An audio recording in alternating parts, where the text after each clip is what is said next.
لا هادي له وأشهد أن لا إله إلا الله وحده لا شريك له وأشهد أن محمدا عبده ورسوله أما بعد فإن خير الحديث كتاب الله وخير الهدي هدي محمد صلى الله عليه وسلم وشر الأمور محدثاتها وكل محدثة بدعة وكل بدعة ضلالة وكل ضلالة في النار.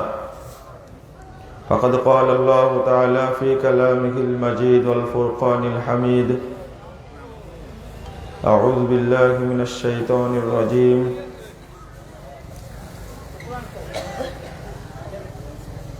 إياك نعبد وإياك نستعين. وقال تعالى: وما أمروا إلا ليعبدوا الله مخلصين له الدين حنفاء ويقيموا الصلاة.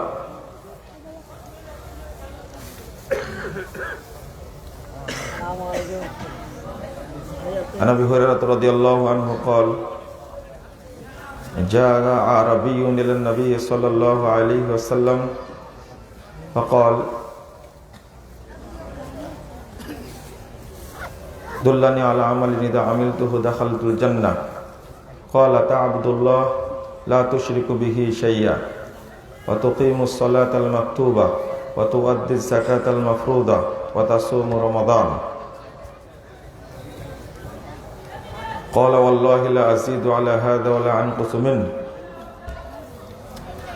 فلما ولى قال رسول الله صلى الله عليه وسلم: من سره أن ينظر إلى رجل من أهل الجنة فلينظر إلى هذا. رواه البخاري.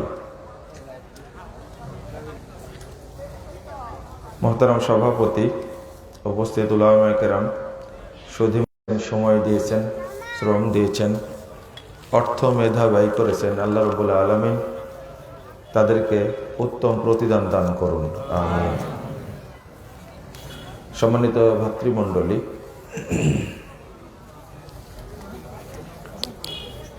তাওহীদের জ্ঞান অর্জনের গুরুত্ব।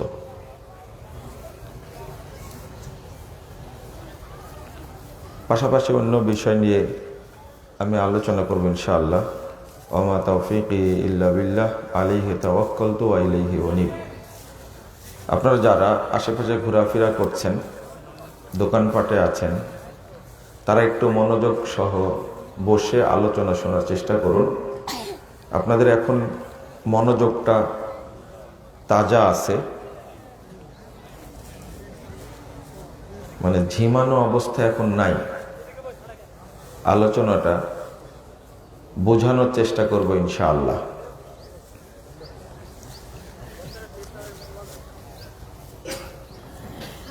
আমাদের তাওহীদের জ্ঞান অর্জন করা যে ফরজ, আবশ্যক,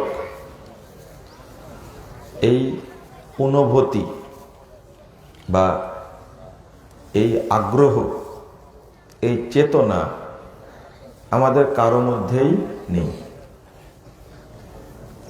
তাওহীদ সম্পর্কে যে জানতে হবে, এই জরুরাত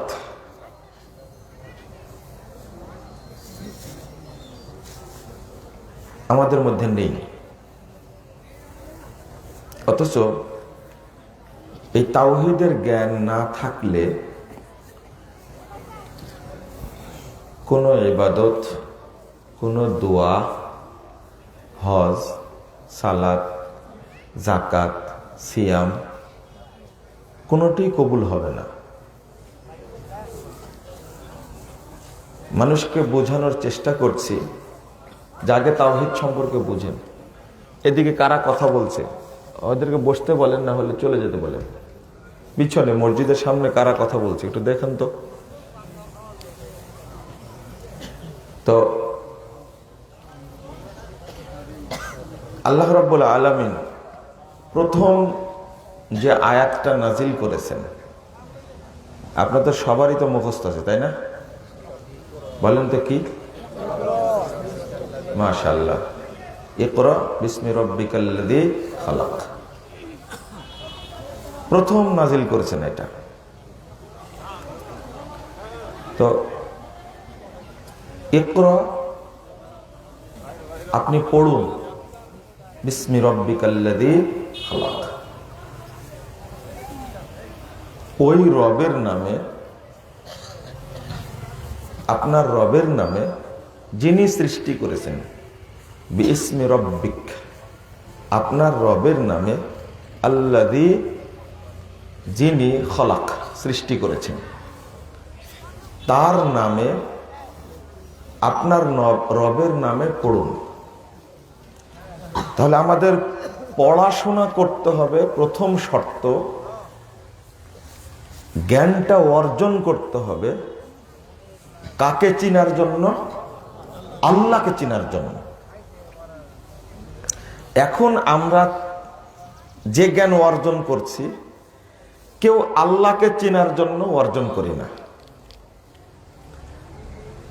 আমরা জ্ঞান অর্জন করছি, যদি আল্লাহকে চেনার জন্য জ্ঞান অর্জন করতাম, তাহলে স্কুলে, কলেজে, হাই স্কুলে, বিশ্ববিদ্যালয়ে পড়ে নাস্তিক হতো। এখন বিশ্ববিদ্যালয়, কলেজে পড়ে মানুষ আস্তিক হচ্ছে না নাস্তিক হচ্ছে? নাস্তিক হচ্ছে। তাহলে এক বাক্যে আপনি স্বীকার করেন যে রবকে চিনার জন্য কেউ পড়ে না। সবাই পড়ে ডিগ্রি অর্জনের জন্য আর এই দুনিয়াবি জ্ঞান অর্জন করার জন্য। কেউ পলিটিক্যাল সায়েন্সে পড়াশোনা করে, মানে কি রাষ্ট্রবিজ্ঞানী, ও হবে রাষ্ট্রবিজ্ঞানী। রাষ্ট্র সম্পর্কে জানার জন্য পড়াশোনা করে। ও কি আল্লাহকে জানার জন্য পড়াশোনা করে? না। কেউ ইংরেজি ডিপার্টমেন্টে পড়াশোনা করে, সে ইংরেজি সাহিত্য, ইতিহাস সম্পর্কে জানার জন্য পড়াশোনা করে। ইংরেজি পড়ে নাকি অধিকাংশ মানুষই নাস্তিক হয়। বাংলা সাহিত্য সম্পর্কে জানার জন্য বাংলা ডিপার্টমেন্টে পড়ে, এরাও নাকি অধিকাংশ নাস্তিক হয়। পড়ে যারা, পড়ায় যারা, তারা অধিকাংশই নাস্তিক হয়, মদ খায়, গাঁজা খায়। যত দামি মদ নাকি এরাই খায়। তো তাহলে রবকে জানার জন্য কেউ পড়াশোনা করে না। এবং শুরু থেকে শেষ পর্যন্ত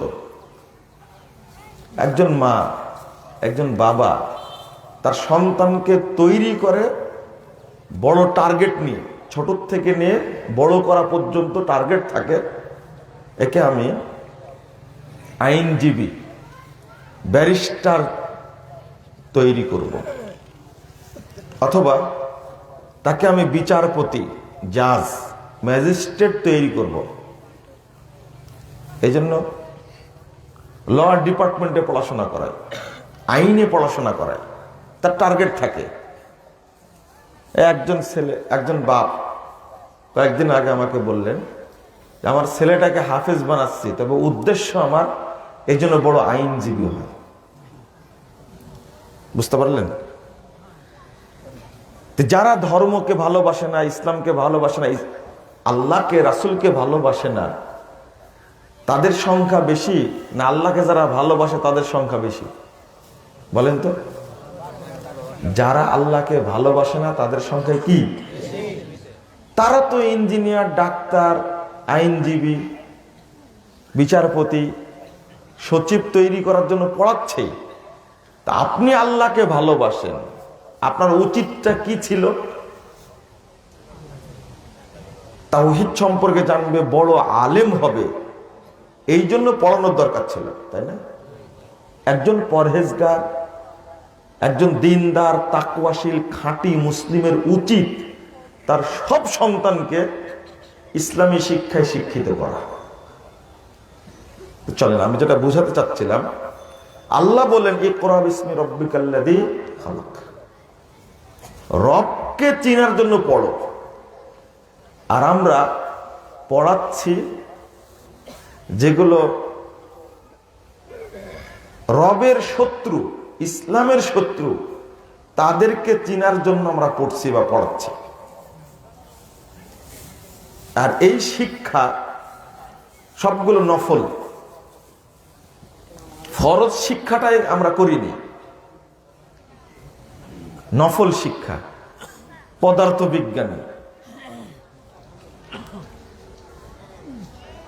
তারপরে রসায়নবিদ,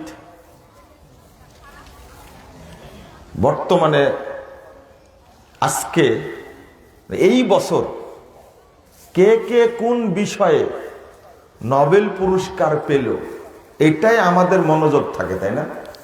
যে এই বছর নোবেল কারা কারা পাচ্ছে।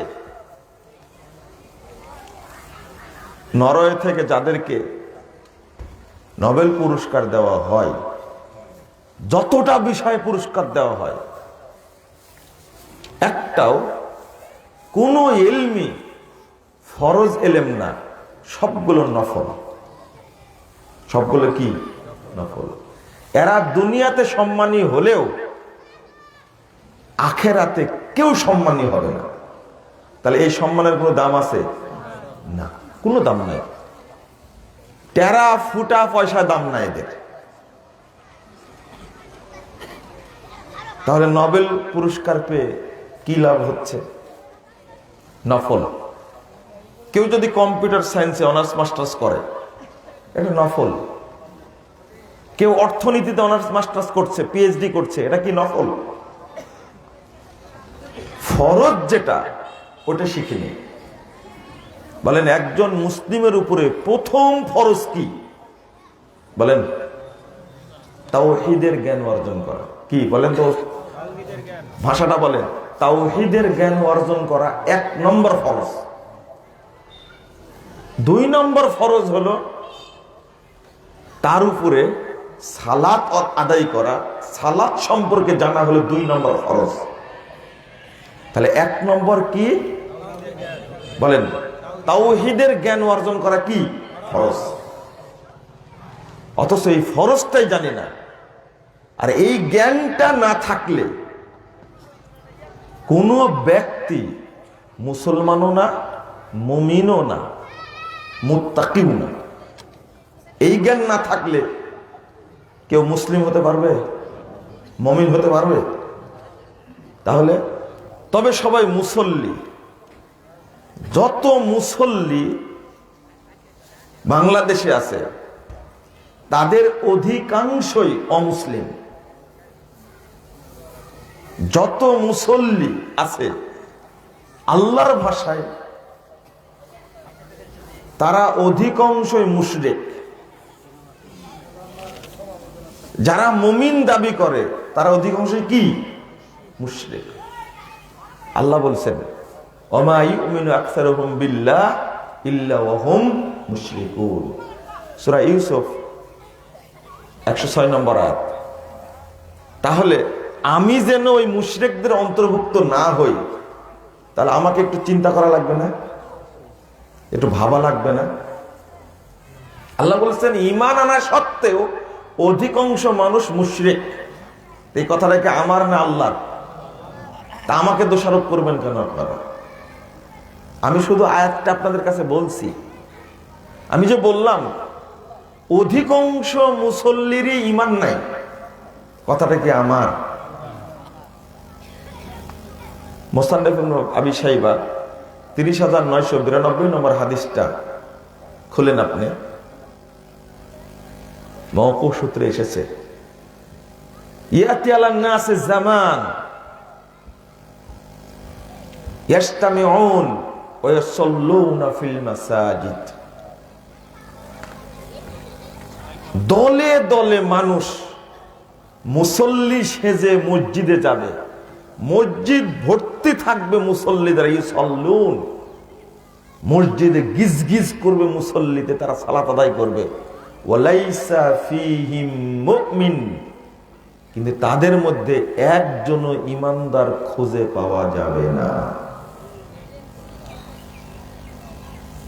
অধিকাংশ মুসল্লি যে মুশরিক, অমুসলিম, এই ভাষাটা কি ভুল? এটা কি আমার দোষ? কেন মুসলিম হওয়া সত্ত্বেও, ঈমান আনা সত্ত্বেও কেন মুশরিক, মুসল্লি হওয়া সত্ত্বেও কেন বেঈমান? এটি আলোচনা করতে হবে। বুঝেননি মনে হয়? আজকে যদি বলে যে সামনের মসজিদে যত মুসল্লি উপস্থিত ছিলেন তারা কেউ মুমিন না, বললে কি ভুল হবে? যত বড় বড় মসজিদে, ধরেন জাতীয় মসজিদ বাইতুল মুকাররম, এখানে লাখ লাখ মানুষ নামাজ পড়ে, জানতো দেখি একজন মুসল্লি বের করেন তার মধ্যে ঈমান আছে? মানে ঈমান সম্পর্কে, তাওহীদ সম্পর্কে তার জ্ঞানই নাই, শুধু নামাজ পড়ছে এমনিতে। প্রথম কারণ, মসজিদ ভর্তি গিজ গিজ করছে মুসল্লি, তার মধ্যে একজন ইমানদার খুঁজে পাওয়া যাবে না। কারণ হলো তার মধ্যে তাওহীদের জ্ঞান নাই। এই জন্য মুসল্লি বটে কিন্তু মুমিন আল্লাহর দরবারে কবুল হবে না। এক নেকিও আল্লাহর কাছে যাবে না। মনে তাওহীদ নাই, আকীদা নাই, অ্যাকাউন্ট নাই, জমা হবে কোথায়? আপনারা এই শর্ত জানেন, এই হাদিসটা আপনারা জানেন। মুহাম্মদুর রাসূলুল্লাহ সাল্লাল্লাহু আলাইহি ওয়াসাল্লাম বলেছেন, সহিহ বুখারীর প্রথম হাদিস, মিশকাতেরও প্রথম হাদিস, মুখস্থ আছে সবার। কি নির্ভরশীল কিসের উপরে? ঈমানের উপরে, নিয়াতের উপরে। তাহলে যার নিয়াত নাই, যার আকীদা নাই, যার ঈমান নাই, তার কোনো আমল আছে? এটা বুঝেন না কেন? তাহলে আগে নামাজ ঠিক করা জরুরি নাকি ঈমান ঠিক করা জরুরি? আমরা বক্তারা হয়েছি ওই রকমই, খতিবরাও হয়েছে ওই রকম, মানুষকে শুধু নামাজ পড়াচ্ছে কিন্তু ওযু কারোই নেই। কথা বুঝতে পারলেন? কি ওযু কারোই নাই। যেমন একজন ব্যক্তি 30 বছর যাবত জানাজা পড়ে, ও ওযুই করে না। ওর কিভাবে এলেম অর্জিত হয়েছে যে ওযু ছাড়াই 30 বছর যাবত জানাজা পড়ে? মানে ওর এলেমে আছে জানাজায় যেহেতু রুকু নাই, সেজদা নাই, ওযু লাগে না। এই জ্ঞানটা ঠিক আছে? হাসতেন কেন? আপনারাও শুধু নামাজ পড়েন কিন্তু নামাজের জন্য যে ঈমান শর্ত এটা জানেন না। একই রকম হলো না? ওই পাগলের চেয়ে আপনারা বেশি পাগল। তো ও তো 30 বছর যাবত নামাজ পড়ছে, জানাজার ওযু করে না। আর আপনি 90 বছর যাবত নামাজ পড়ছেন ঈমান ছাড়া। কি অপরাধী বেশি, আপনি না ওই লোকটা? লজ্জা লাগছে? আমরা নামাজ পড়ছি কিন্তু কি নাই? ঈমান নাই। এই জন্য আমি বলি, যারা তাওহীদের আলোচনা করে না, তাওহীদ যারা বুঝে না, তাদের বক্তব্য শোনা হারাম। এরাই শেষ করেছে। আবার ঠিক বলে, ঠিক না হলে কি আমি এমনি বলছি? কোন বিপদে পড়েছে? সব জায়গায় ঠিক ঠিক বলে তো আমি বলছি নাকি? আপনারা ভোট দেন না, আপনারা মেনে চলবেন ইনশাআল্লাহ। ঠিক আছে? বুঝতে পারছেন তো? ঠিক তো? এটা ভোট দেওয়া লাগবে না। এটাকে ভোটের মজলিস নাকি? আলহামদুলিল্লাহ বাংলাদেশে আর ভোট নাই, লাগেও না এখন। বলেন আলহামদুলিল্লাহ। বিশাল ব্যাপার একটা। যেহেতু ভোটের গোষ্ঠী বাংলাদেশে এখন নাই, সুতরাং আপনারা ঠিক বলবেন না। হ্যাঁ জয়যুক্ত হয়েছে, হ্যাঁ জয়যুক্ত হয়েছে, এইটা বলার দরকার নাই। আর মানুষের ঠিক আর আল্লাহর ঠিক কি এক জিনিস? কোটি মানুষ, কোটি কোটি পৃথিবীর সব মানুষ একটা ভুলকে ঠিক বলতে পারে, ওইটা জীবনেও ঠিক হবে না। আর আল্লাহ একাই যদি ঠিক বলে, ওইটাই কি? কথা বোঝা গেছে? তা আপনার ঠিকের 5 পয়সা দাম আছে, এটাই বুঝতে হবে যে আমি ঠিক বললেও ঠিক, না বললেও ঠিক। তো আমাদের নামাজের কি অবস্থা এবার বলেন তো দেখি। 90 বছর যাবত নামাজ পড়ছি, এই নামাজের এক ওয়াক্ত নামাজ আল্লাহর কাছে কবুল হয়েছে কি জানেন না? বলছেন কি জন্য? এখন তো জানার কথা। ঈমানহীন নামাজ পড়েছি, কবুল হওয়ার কথা। আমি যদি বলি এক মহিলা 80 বছর যাবত তাহাজ্জুদ পড়ে, ওযু করে না, কি করে না, তাহাজ্জুদ কবুল হয়েছে? আবার না বলছেন কেন? আপনি কেমনে বুঝলেন কবুল হয়নি? এখন বলেন আল্লাহ ভালো জানে, বলেন আবার আল্লাহ ভালো জানে বলা যায় না? থামেন থামেন, কিছুক্ষণ আগে বললেন যে 90 বছর নামাজ পড়ছেন, ঈমান নাই, আপনার নামাজ কবুল হয়েছে, তো বলছে আল্লাহ ভালো জানে। এখানে কেন বললেন যে হয়নি? ও যে 80 বছর তাহাজ্জুদ পড়ছে, ওযু করে পড়ে না, তো বললেন কি ওর নামাজ হয়নি? বললেন না। তা আগের উত্তর বললেন আল্লাহ ভালো জানে, পরের উত্তরে বললেন কি হয়নি। আপনারা তো স্বার্থপর দেখতেছি। ও মানে ওযুবিহীন নামাজ পড়লে কবুল হয় না, সবাই জানেন তাই না? ঈমানবিহীন নামাজ না পড়লে কবুল হবে? বলেন যে হয়নি। এই নাম বাঙালি, জাতে মাতার তালে ঠিক। ওই জায়গায় যে আমি পড়ে গেছি, এই জন্য বলছে কি আল্লাহ ভালো জানে। দোষ চাপালো কার উপরে? একজন লোক গোসল করে, আপনার একবারে অজু গোসল করে সাবান মেখে আতর মেখে দামি জামা পরে মসজিদে এসেছে। এসে আস্তে করে বায়ু বেরিয়ে গেছে। এর নামাজ হবে? হ্যাঁ হবে না, হবে না। ওর যে বায়ু বেরিয়ে গেছে কেউ জানে? হ্যাঁ আল্লাহ জানে, ও জানে না। এই দেখেন এখানে আল্লাহর উপর চাপাই দিল। মানুষ কত স্বার্থপর, যখন পারে না ওটা চাপা দেয় কার উপরে? আল্লাহর উপরে। এতই মানুষ স্বার্থপর হলো জাতে মাতাল তালে। আল্লাহর উপর চটকে চাপা দিলেন কেন? মানে চিকিৎসা করে করে করে করে যখন মরেই গেল, আল্লাহর মাল আল্লাহ নিয়ে গেছে। মরার আগে একবার বলেনি আল্লাহ তুমি ভালো করে দাও। সিঙ্গাপুর, মালয়েশিয়া, তারপরে কানাডা, লন্ডন, আমেরিকা চিকিৎসা করে করে যখন কাজ হলো না, আল্লাহর মাল আল্লাহ নিয়ে চলে গেছে। সব শেষ কার কাছে যাচ্ছে? আল্লাহর কাছে। অত প্রথম যাওয়ার কথা ছিল কার কাছে? আল্লাহর কাছে। এটা মানুষের স্বার্থ।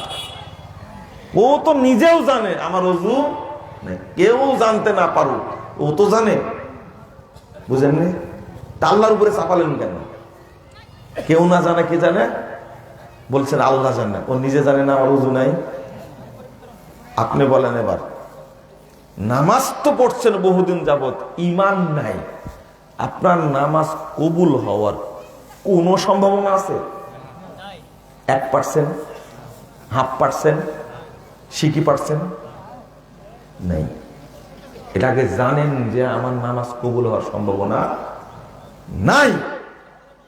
কেন নাই? আমার ঈমান নাই। ঈমানটা কি তাহলে? আচ্ছা, ঈমান যে আপনার নাই এটা আপনি জানেন, কিন্তু বলবো ঈমান যে আপনার নাই সেটা কিন্তু আপনিও জানেন। আর যে ঈমান আছে আপনার মধ্যে, এই ঈমান দিয়ে মানে জাহান্নাম ঠেকানো যাবে না। মানে হুজুর যে ঈমান দিয়ে নামাজ পড়ায়, হুজুরের ঈমান কেমন আছে? যে হুজুরকে জর্দা খাওয়া ঠেকাতে পারেনি ওর ঈমান, এই ঈমান দ্বারা হুজুর কবরের আযাব ঠেকাতে পারবে না।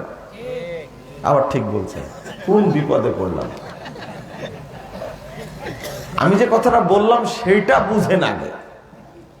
কি বললাম? যে ইমাম নামাজ পড়ায় কিন্তু জর্দাখোর, গুলখোর, ওর ইমান কিন্তু ওকে গুল থেকে কি করতে পারেনি, বাধা দিতে পারেনি, জর্দা থেকে বাধা দিতে পারেনি। আপনি বলেন তো দেখি, এই লোকের ইমান কি কবরে আযাবের ফেরেশতাকে প্রতিরোধ করতে পারবে, বাধা দিতে পারবে? আপনি বলেন তো। তাহলে আপনি এখন আসার সময় মিথ্যা কথা বলে আসছেন। ওই যে মোবাইলে বললেন আগামীকাল টাকা দিব, আগামীকাল টাকা দিব, কিন্তু আপনার অন্তরে মুনাফিকি আছে, কালকে ফোন দিলে বলবো ধরবই না, আগামীকাল ফোন দিলে কি ধরবই না। এটা আপনি জানেন টাকা আমার কাছে নাই, এরপরেও বললেন কি? মানে মানুষ ঋণ করলে মিথ্যা কথা বলে, জানেন তো? আপনারা আমার দিকে তাকান, কি ব্যাপার? মানুষের মনোযোগ নষ্ট হলো কেন? আই বন্ধ করো, বসো না, এদিকে এদিকে। আমি বুঝতে পারছি এটা দেখে, এটা আমার প্রতিষ্ঠানে দিয়ে এখন কেন বিতরণ করবে? আমি দেখেই বলছি থামো। আপনাদেরটা হলে আপনাদের বলতাম যে বন্ধ করেন, আমি দেখেই বুঝতে পারছি।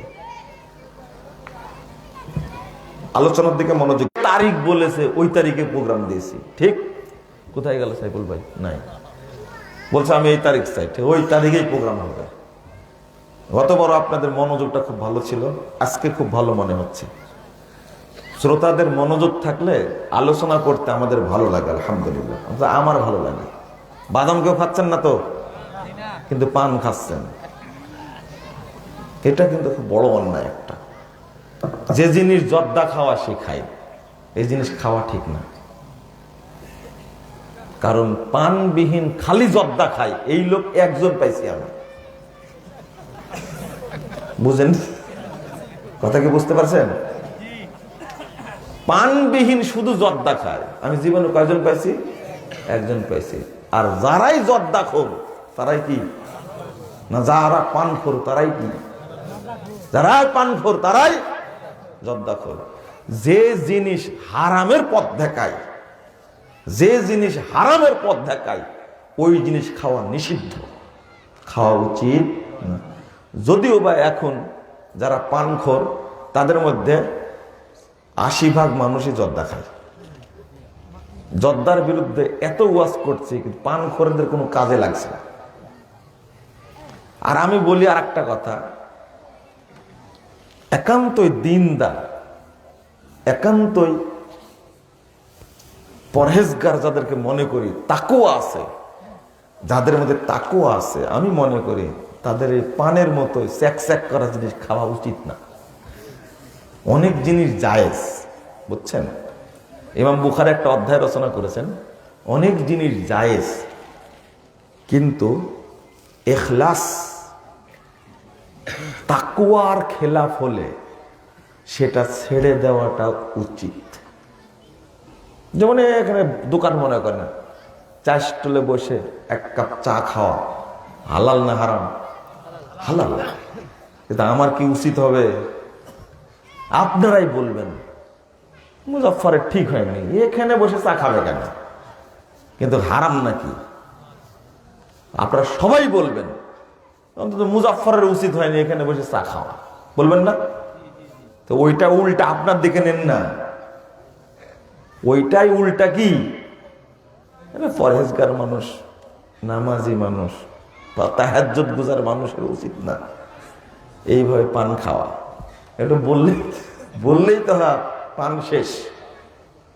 এমনি নীলফামারী, লালমনিরহাট, রংপুর এলাকার মানুষ আমাকে পেলে একবারে ছাতু করে খাবে, বুঝছেন? আমি নাকি গুলের বিরুদ্ধে যে ওয়াজ করেছি, জর্দার বিরুদ্ধে যে ওয়াজ করেছি, ওদের নাকি খুব ক্ষতি হচ্ছে। ক্ষতি হলে কি করব? মানে তামাকের আবাদ করা হারাম তো হারামই, উলামা কেরাম ফতোয়া দিয়েছে, আমার ফতোয়া না। অন্তত ওই জমির 2 হাত মাটি কেটে ফেলে দেওয়ার পরে আবাদ করলে তারপরে হালাল হবে, এটা আমার ফতোয়া না। কিন্তু কি বলছিলাম? মনোযোগ দিয়ে শুনবেন। এই বাচ্চারা তোমরা আর উঠবে না কিন্তু, না এখানে এসে বসো, ঠিক আছে?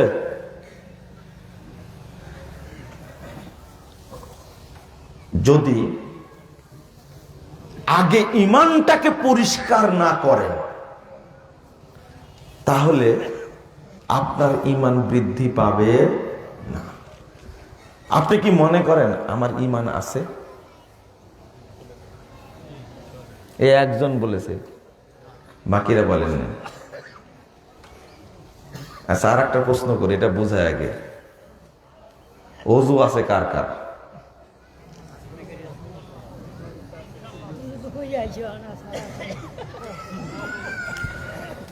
আচ্ছা, রোজা নাই কে কে? রোজা নাই কে কে? আগে যে প্রশ্নটা করলাম, আপনাদের ঈমান আছে কার? একজন বলেছেন ইনশাআল্লাহ, বাকিরা বললেন না কেন? হ্যাঁ, তাহলে ওযুই জরুরি। তাহলে কি? কারণ ওযু কার কার আছে সাথে সাথে হাত তুললেন না, তাহলে ঈমানের চেয়ে ওযুই কি জরুরি, তাই না? হ্যাঁ, ঈমান জরুরি না ওযু জরুরি? হ্যাঁ, আহারে বুঝলেন না। তাহলে আপনাদের অবস্থা অনুযায়ী যেটা বুঝলাম, ওযুই জরুরি না। একজনকে প্রশ্ন করেছে না টাঙ্গাইলে, একজন বলছে না ওযুই জরুরি। আমি বললাম যে ওযুবিহীন যদি মারা যায় কেউ, জান্নাতে যাবে কিনা? যাবে? একজন বলতেছে আস্তে করে, ওযুবিহীন যদি কেউ মারা যায় তাহলে জান্নাতে যাবে না।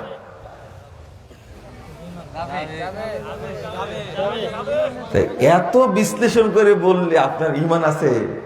আপনি কি মনে করেন এটা পরীক্ষা নিয়ে নিলাম, ঈমান নাই? আগে প্রথম মনে করেন আমার ঈমান নাই। গত শুক্রবার, কালকে একটা শুক্রবার গেছে তাই না? কাল না, পরশুদিন এক শুক্রবার গেছে। সেই শুক্রবারের আগের শুক্রবারে আমি এর উপরে আলোচনা করেছি, ঈমানের উপরে। সে সিলেটের তাকওয়া মসজিদে আলোচনাটা শুনে নেবেন। শুনছেন? যারা শুনছেন আলহামদুলিল্লাহ, আবার শুনবেন। আমরা একটা আলোচনা করি অনেক দিন প্রস্তুতি নেওয়ার পরে, আর আপনারা শুনছেন কয়বার? একবার। আর মুখস্থ হয়ে যাবে মনে করছেন? এ দেখেন, এই বইটা প্রিন্ট হয়েছে আমি জেলখানা থেকে বের হওয়ার পরে 15 সালে। এই বইটা আমি লেখা শুরু করেছি 11 সালে, বের হয়েছে 15 সালে। আজকের উপরে বক্তব্য দিতে বলছি তাওহীদের উপরে, এই জন্য বইটা সাথে নিয়ে আসছি।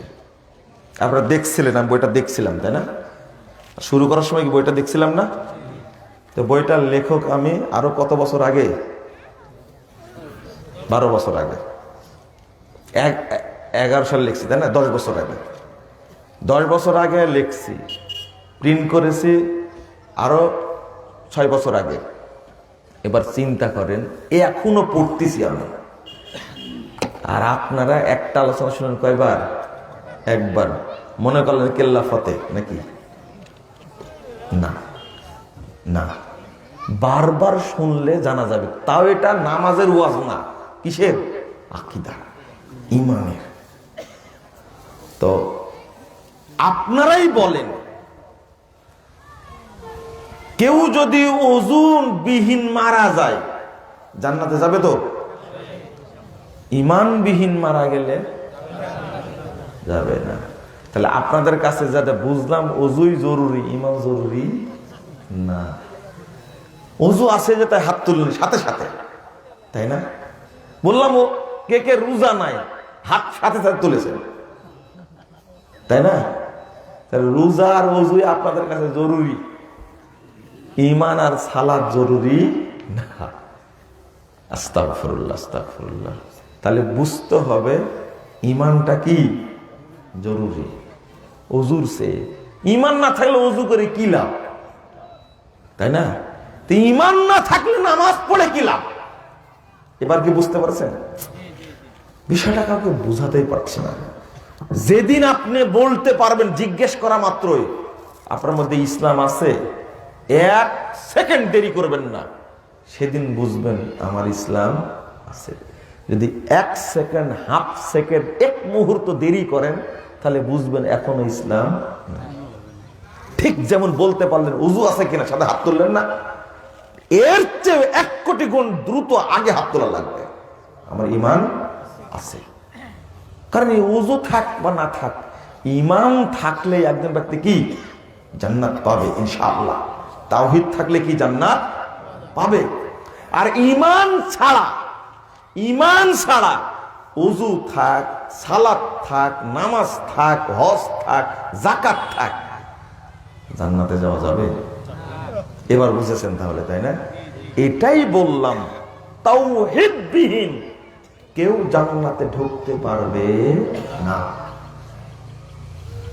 একজন ব্যক্তির সব ইবাদতই আছে, নাই শুধু কি তাওহীদ, ঈমান নাই, ও জান্নাতে যাবে?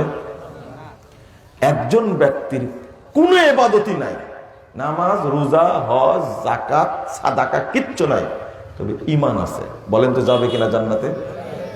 এবার কি বুঝে আসছে?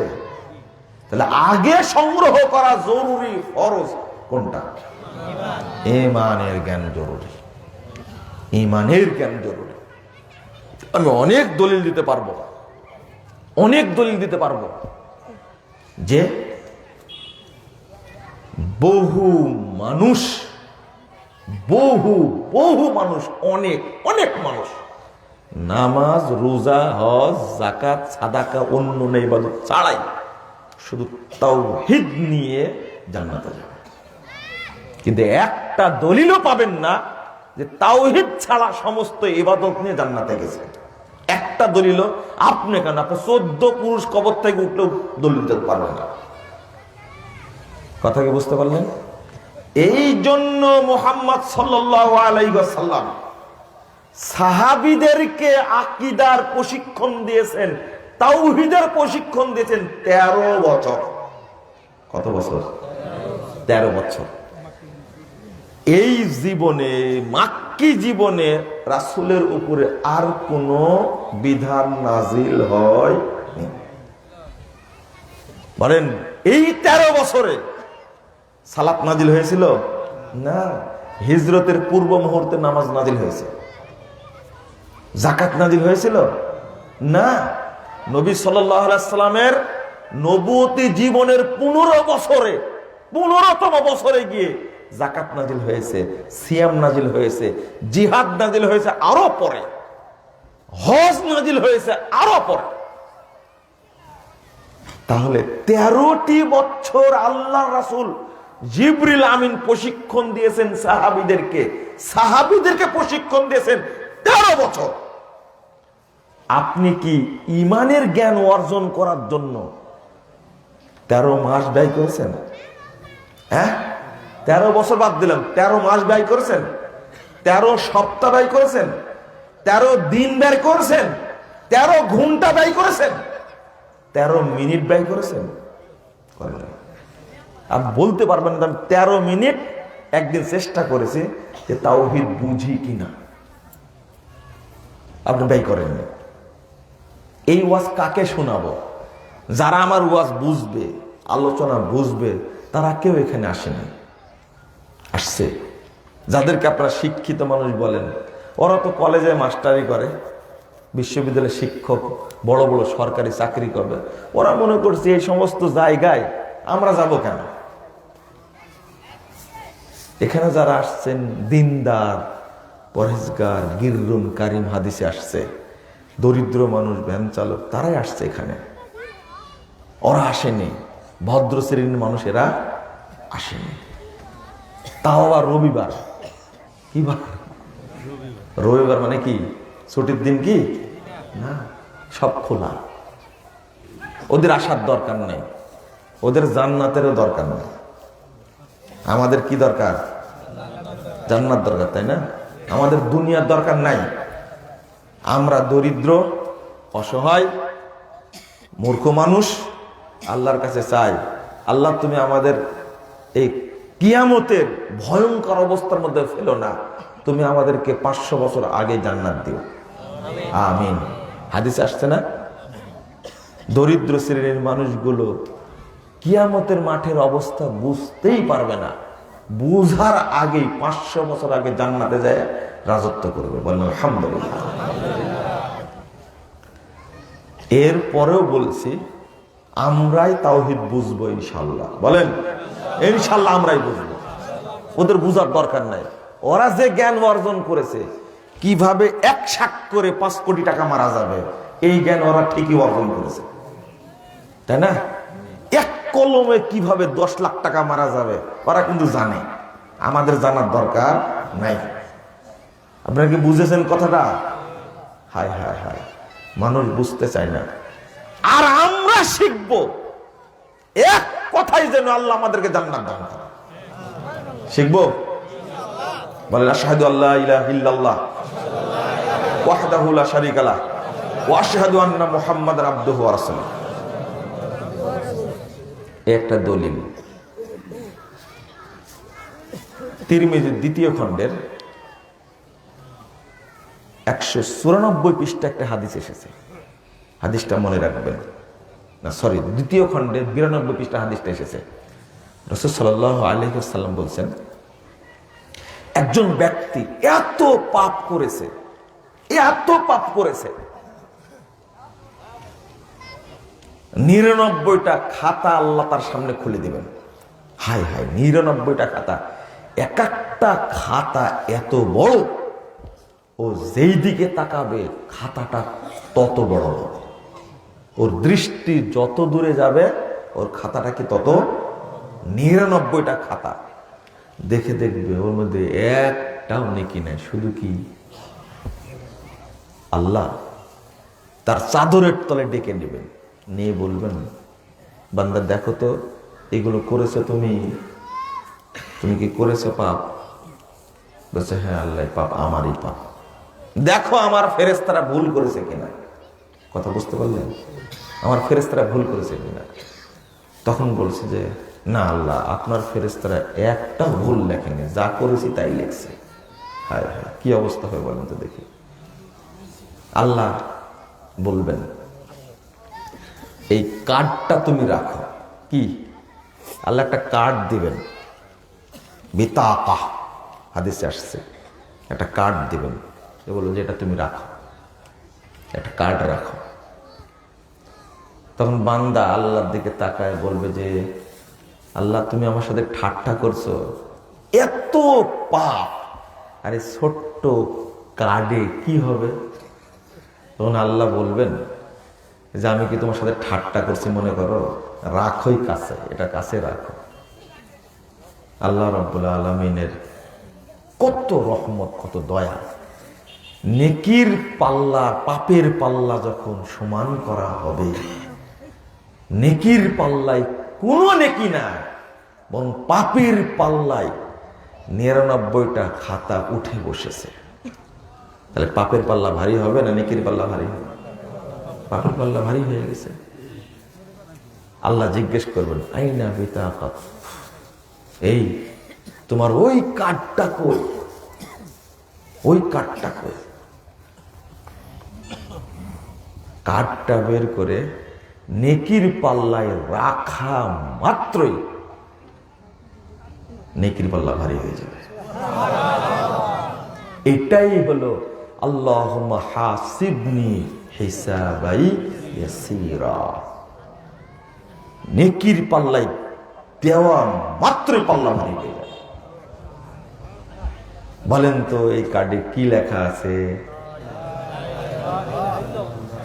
সবাই উত্তরটা ভুল দিল। আমি আগে পড়ায় নিয়ে তারপরে হাদিসটা শুরু করেছি। দেখেন আপনাদের জ্ঞান কত হালকা। হায় হায়, এখানে বিসিএস ক্যাডার একজনও নাই, ওর সব মুখস্থ। আন্তর্জাতিক, বিশ্ব, জাতীয়, আন্তর্জাতিক সব গবর সব মুখস্থ।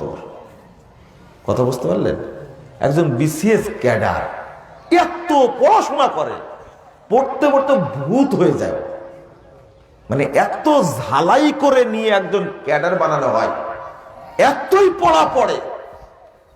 মানে কি দেখেন, টোকা দিলাম শব্দ হলো না? এক একটা বিসিএস ক্যাডারের জ্ঞান এত বেশি, টোকা দিলেই বলতে পারে। যদি ওকে জিজ্ঞেস করেন যে ব্রুনাই নামে একটা দেশ আছে, এ দেশের জনসংখ্যা কত, আপনার মুখ দিয়ে বের না হতেও বলে দেবে, আপনার কেউ পারবেন না। যা জীবনে শুনেননি বিশেষ ক্যাডার তাই বলবে।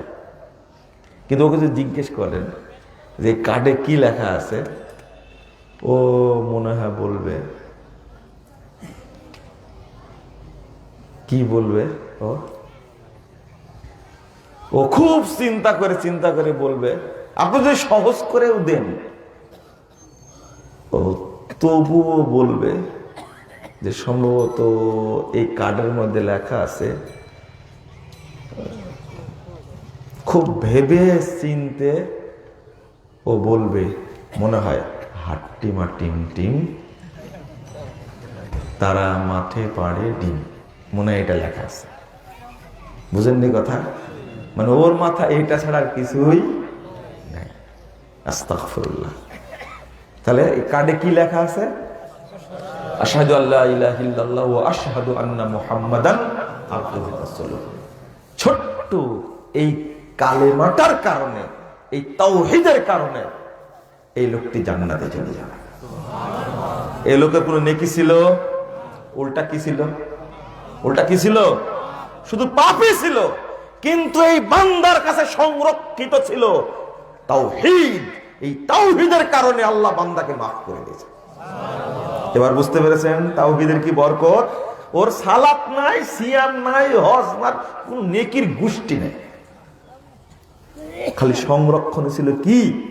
আল্লাহ বলবেন, তোমার একটা নেকি আমার কাছে সংরক্ষণে আছে, এই কার্ডটা রাখো, জায়গা মতো কাজে লাগবে। আল্লাহ আল্লাহর তাওহীদ লালন করলে আল্লাহ কত খুশি হয়, এটা কি বুঝতে পারলেন? এটা কি বুঝতে পারলেন? বান্দাকে আল্লাহ অপমান করেনি। এই পাপ যেন কিয়ামতের মাঠে লক্ষ কোটি মানুষ দেখতে না পায়, এই জন্য আল্লাহ চাদরের মধ্যে ডেকে নিয়ে, ওর মধ্যে জেনার পাপ আছে, ওর মধ্যে মদ খাওয়ার পাপ আছে, মানুষ হত্যা করার পাপ আছে, সুদ খাওয়ার পাপ আছে, আল্লাহ সব পাপ ঢেকে রেখে বান্দাকে মাফ করে দিলেন। এটাই হলো তাওহীদের বরকত, এটাই হলো তাওহীদের বরকত। সৌদি আরবে তাবলীগ নিষিদ্ধ করেছে, তাই ন্যাংটা মোল্লারা শুরু করেছে সৌদি আরবের বিরুদ্ধে। বেকুব, তাওহীদের মর্যাদা এটাই। সারাদিন ফজিলত মাথায় নিয়ে গোবর বানায় রাখছ, তাওহীদের ফজিলত নাই। এটাকে তাওহীদের ফজিলত না? এটা বয়ান করা যায় না? ৭,২৫৬ নম্বর হাদিস, সহিহ মুসলিম খুলুন। রাসূল সাল্লাল্লাহু আলাইহি ওয়াসাল্লাম বলছেন, বনী ইসরাঈলদের এক ব্যক্তি মৃত্যুর সময় তার ছেলেদেরকে ওসিয়ত করছেন, শোনো, আমি যখন মারা যাব, লাম ইয়ামাল হাসানাতান কত, আল্লাহ রাসূল বলছেন ও জীবনে একটিও নেকি করেনি। এটা হাদিস, সহিহ মুসলিমের হাদিস। ভাষাটা বুঝলেন? আল্লাহ রাসূল বলছেন লাম ইয়ামাল হাসানাতান কত, এই ব্যক্তি জীবনেও এক নেকিও করেনি। কি? একটি কেউ করেনি। মারা যাওয়ার সময় বলছে, আমি যখন মারা যাব তখন আমাকে পোড়ায় দিবে, দিয়ে ছাইগুলো অর্ধেক সাগরে ফেলে দিবে আর অর্ধেক ফেলে দিবে বাতাসে দিয়ে দিবে। কারণ লাইন কদর আল্লাহ আলাই, যদি আল্লাহ আমাকে ধরতে পারে, যদি আল্লাহ আমাকে ধরতে পারে, লা ইউআযিবু, তিনি আমাকে এমন শাস্তি দিবেন, লা ইউআযিবু আহাদাম মিনাল আলামিন, সারা পৃথিবীতে যত আদম সন্তান আছে কাউকে এত শাস্তি দিবেন যদি আমাকে ধরতে পারেন। সুতরাং আমি মারা গেলে তোমরা আমাকে পোড়ায় দিবে আর ছাই 2 ভাগ করে ফেলে দিবে। ফামারাল বাররা ওয়াল বাহর, যখন ছেলে মারা গেল তখন ছেলেরা তাই করলো, আল্লাহ এই জমিনকে এবং সাগরকে নির্দেশ দিলেন জমা, অথবা জমা করলো ছাইগুলো। ওই ব্যক্তিকে আল্লাহ তৈরি করলেন, করার পরে জিজ্ঞেস করছে লিমা ফাআলতা হাদা, এই বলো তো কেন তৈরি করেছিলে, তুমি কেন নির্দেশ দিয়েছিলে? ছাই সাগরে ফেলে দেওয়া হয়েছে মরার পরে। পৃথিবীতে এমন কোন যন্ত্র তৈরি হয়েছে, এমন কোন আবিষ্কার তৈরি হয়েছে যে এই ছাইগুলোকে আবার জমা করবে? কোন বিজ্ঞানীর কি আছে, সাহস আছে, ওর জ্ঞান আছে এই ছাইগুলো আবার জমা করবে? একমাত্র পারে কে? আল্লাহ পারে। জমা করে বলছে লিমা ফাআলতা হাদা, এই কেন করেছিল? আগে কিন্তু বলেছে লাম ইয়ামাল হাসানাতান, কোন মুসনাদে আহমদের মধ্যে এসেছে হাদিসটা। আল্লাহু আকবার। ওই ব্যক্তি বলছে মিন খাশিয়াতিক ইয়া রাব্বি ওয়া আনতা আ'লাম, আই আত-তাওহীদ। আল্লাহু আকবার। ওই ব্যক্তির কোনো নেকি ছিল না, বরং যা ছিল সবই কি?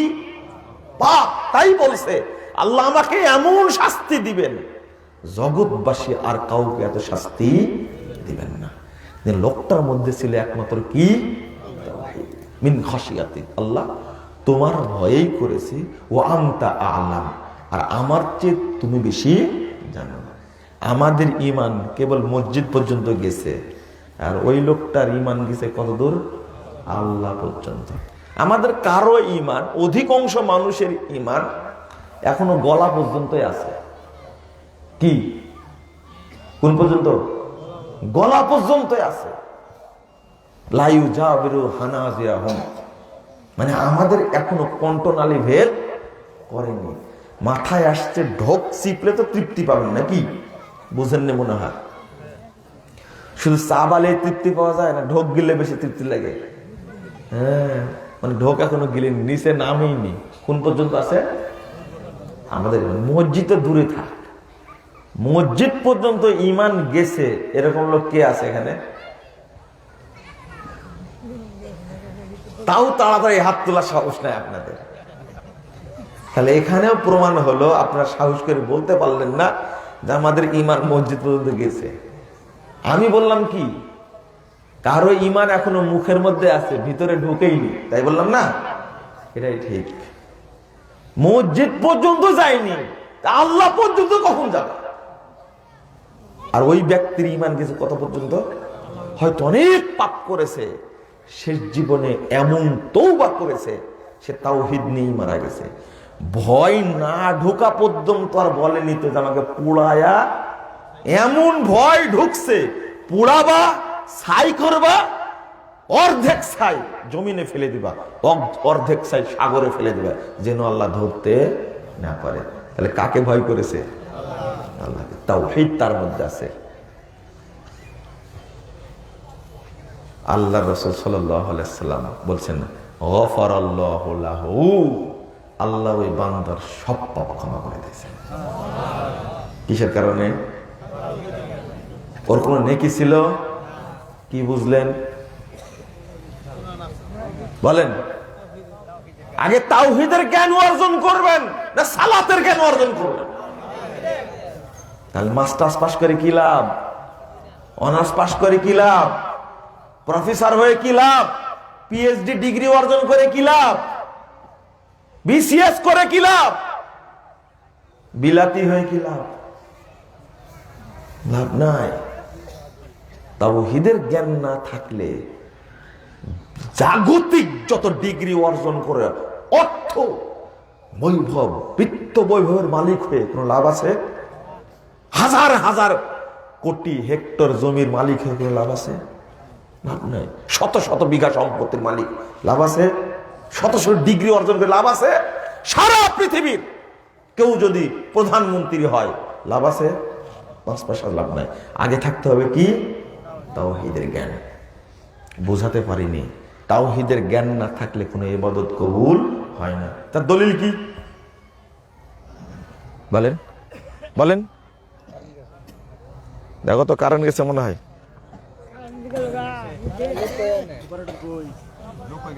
কারেন্ট যায়নি মনে হয়, যে ফ্যান তো ঘুরছে।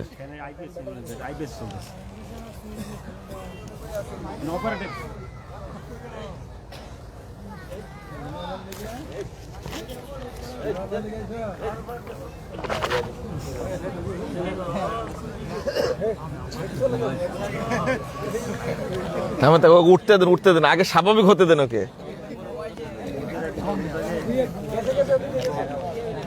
চলে গেছে, তাড়াতাড়ি যান। হ্যান্ডেল কই?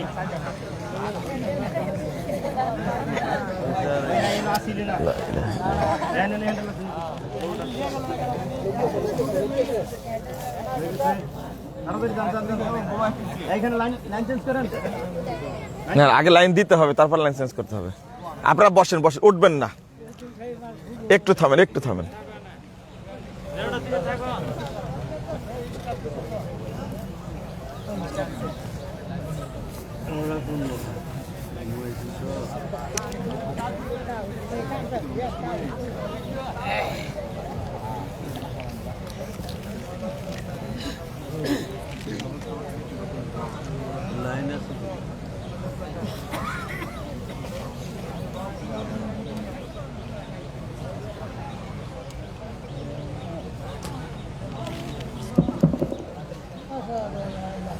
তাহলে কয়টা হাদিস বললাম?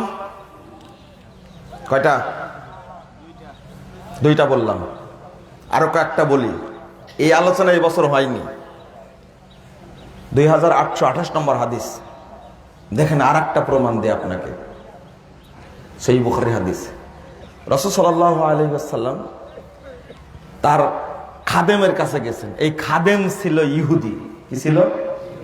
ইহুদি।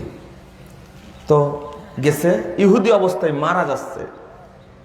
তখন আল্লাহ রাসূল গিয়ে বলছেন, আসলিম, দেখো এতদিন তো খেদমত করলে, মুসলিম তো হওনি, তুমি ইসলাম গ্রহণ করো। ফানাযারা ইলা আবিহি, তখন ওর বাপের দিকে তাকাচ্ছে। আল্লাহর কি রহমত, তার বাপ বলছে, তার বাপও ইহুদি, বাপ কি ইহুদি। তখন আতি আবুল কাসেম সাল্লাল্লাহু আলাইহি ওয়াসাল্লাম, আমার দিকে তাকায়ও না, আবুল কাসেম অর্থাৎ রাসূল মুহাম্মদ সাল্লাল্লাহু আলাইহি ওয়াসাল্লাম যেটা বলছে তুমি তার আনুগত্য করো, তার দিকে লক্ষ্য করো।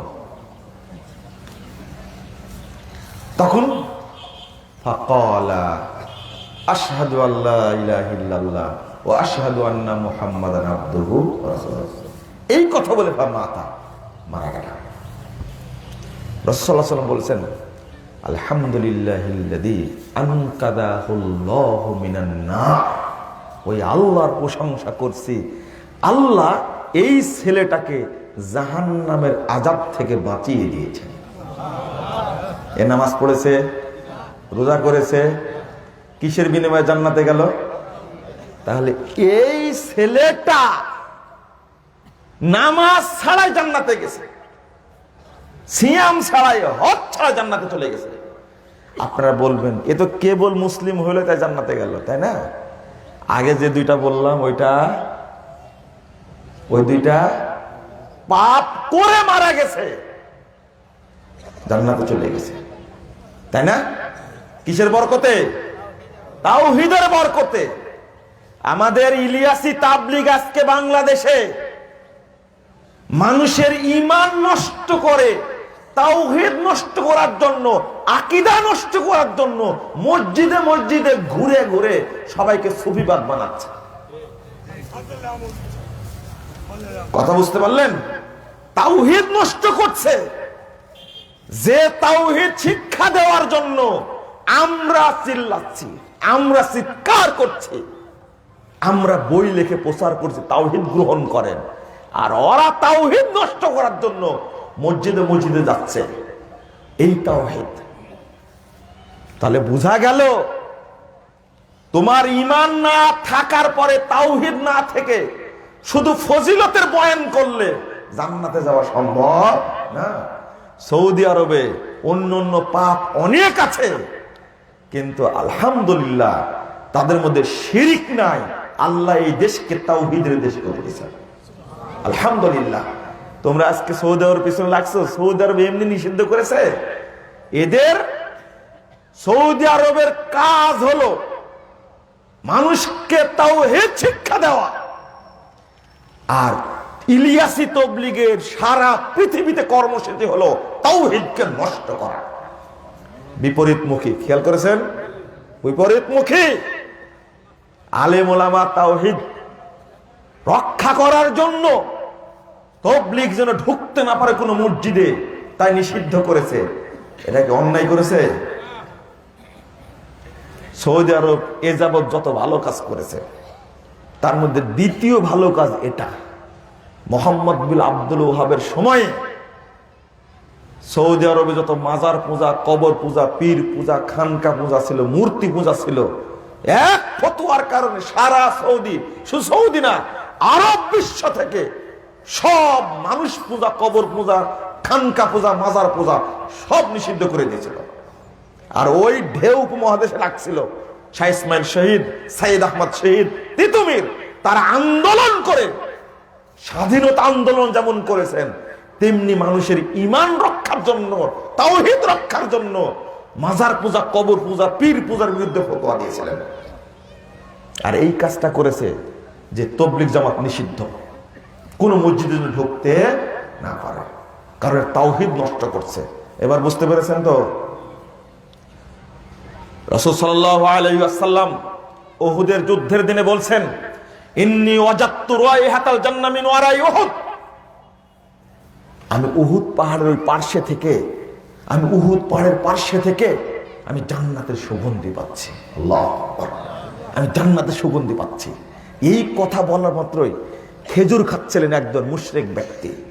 বলছেন, আল্লাহ রাসূল, এখন যদি আমি ইসলাম গ্রহণ করি তাহলে জান্নাতে যেতে পারবো? হ্যাঁ, তোমার জন্য জান্নাত রেডি। ইসলাম কবুল করে নিয়েছে। হাতে খেজুর ছিল, মুখে খেজুর ছিল, হাতের গুলো ফেলে দিল। শুকনা খেজুর চিবাচ্ছে, চাবাতে চাবাতে দেরি হয়ে যাচ্ছে, মুখের খেজুরটা বের করে ফেলে দিল, দিয়ে যুদ্ধে অংশগ্রহণ করলো, উহুদ যুদ্ধে অংশগ্রহণ করলো। একটু পরেই শাহাদত বরণ করলো। আল্লাহ রাসূল আক্ষেপ করে বলেছে, আহ আমিলা কলিলা ওয়া উজিরা কাসীরা। এই লোকটি আমল করেছে অল্প, কিন্তু নেকি করেছে অনেক বেশি।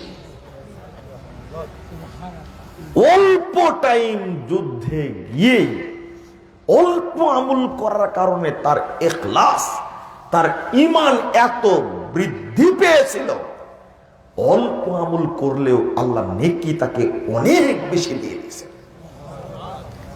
তাই আল্লাহ রাসূল বলছেন, একটা সেজদাও করেনি জীবনে, জান্নাতে চলে গেছে। লাম ইয়াসজুদ সাজদাতান ওয়াহিদা, একটা সেজদাও করেনি, কোথায় চলে গেছে? জান্নাতে চলে। কিসের বলে? তাওহীদের বলে জান্নাতে চলে গেছে। আগে তাওহীদ শিখেন। আমল অল্প করেন, জান্নাত পাওয়া যাবে। বেশি আমল করতে গিয়ে যদি বেদাত করেন, কি সব শেষ।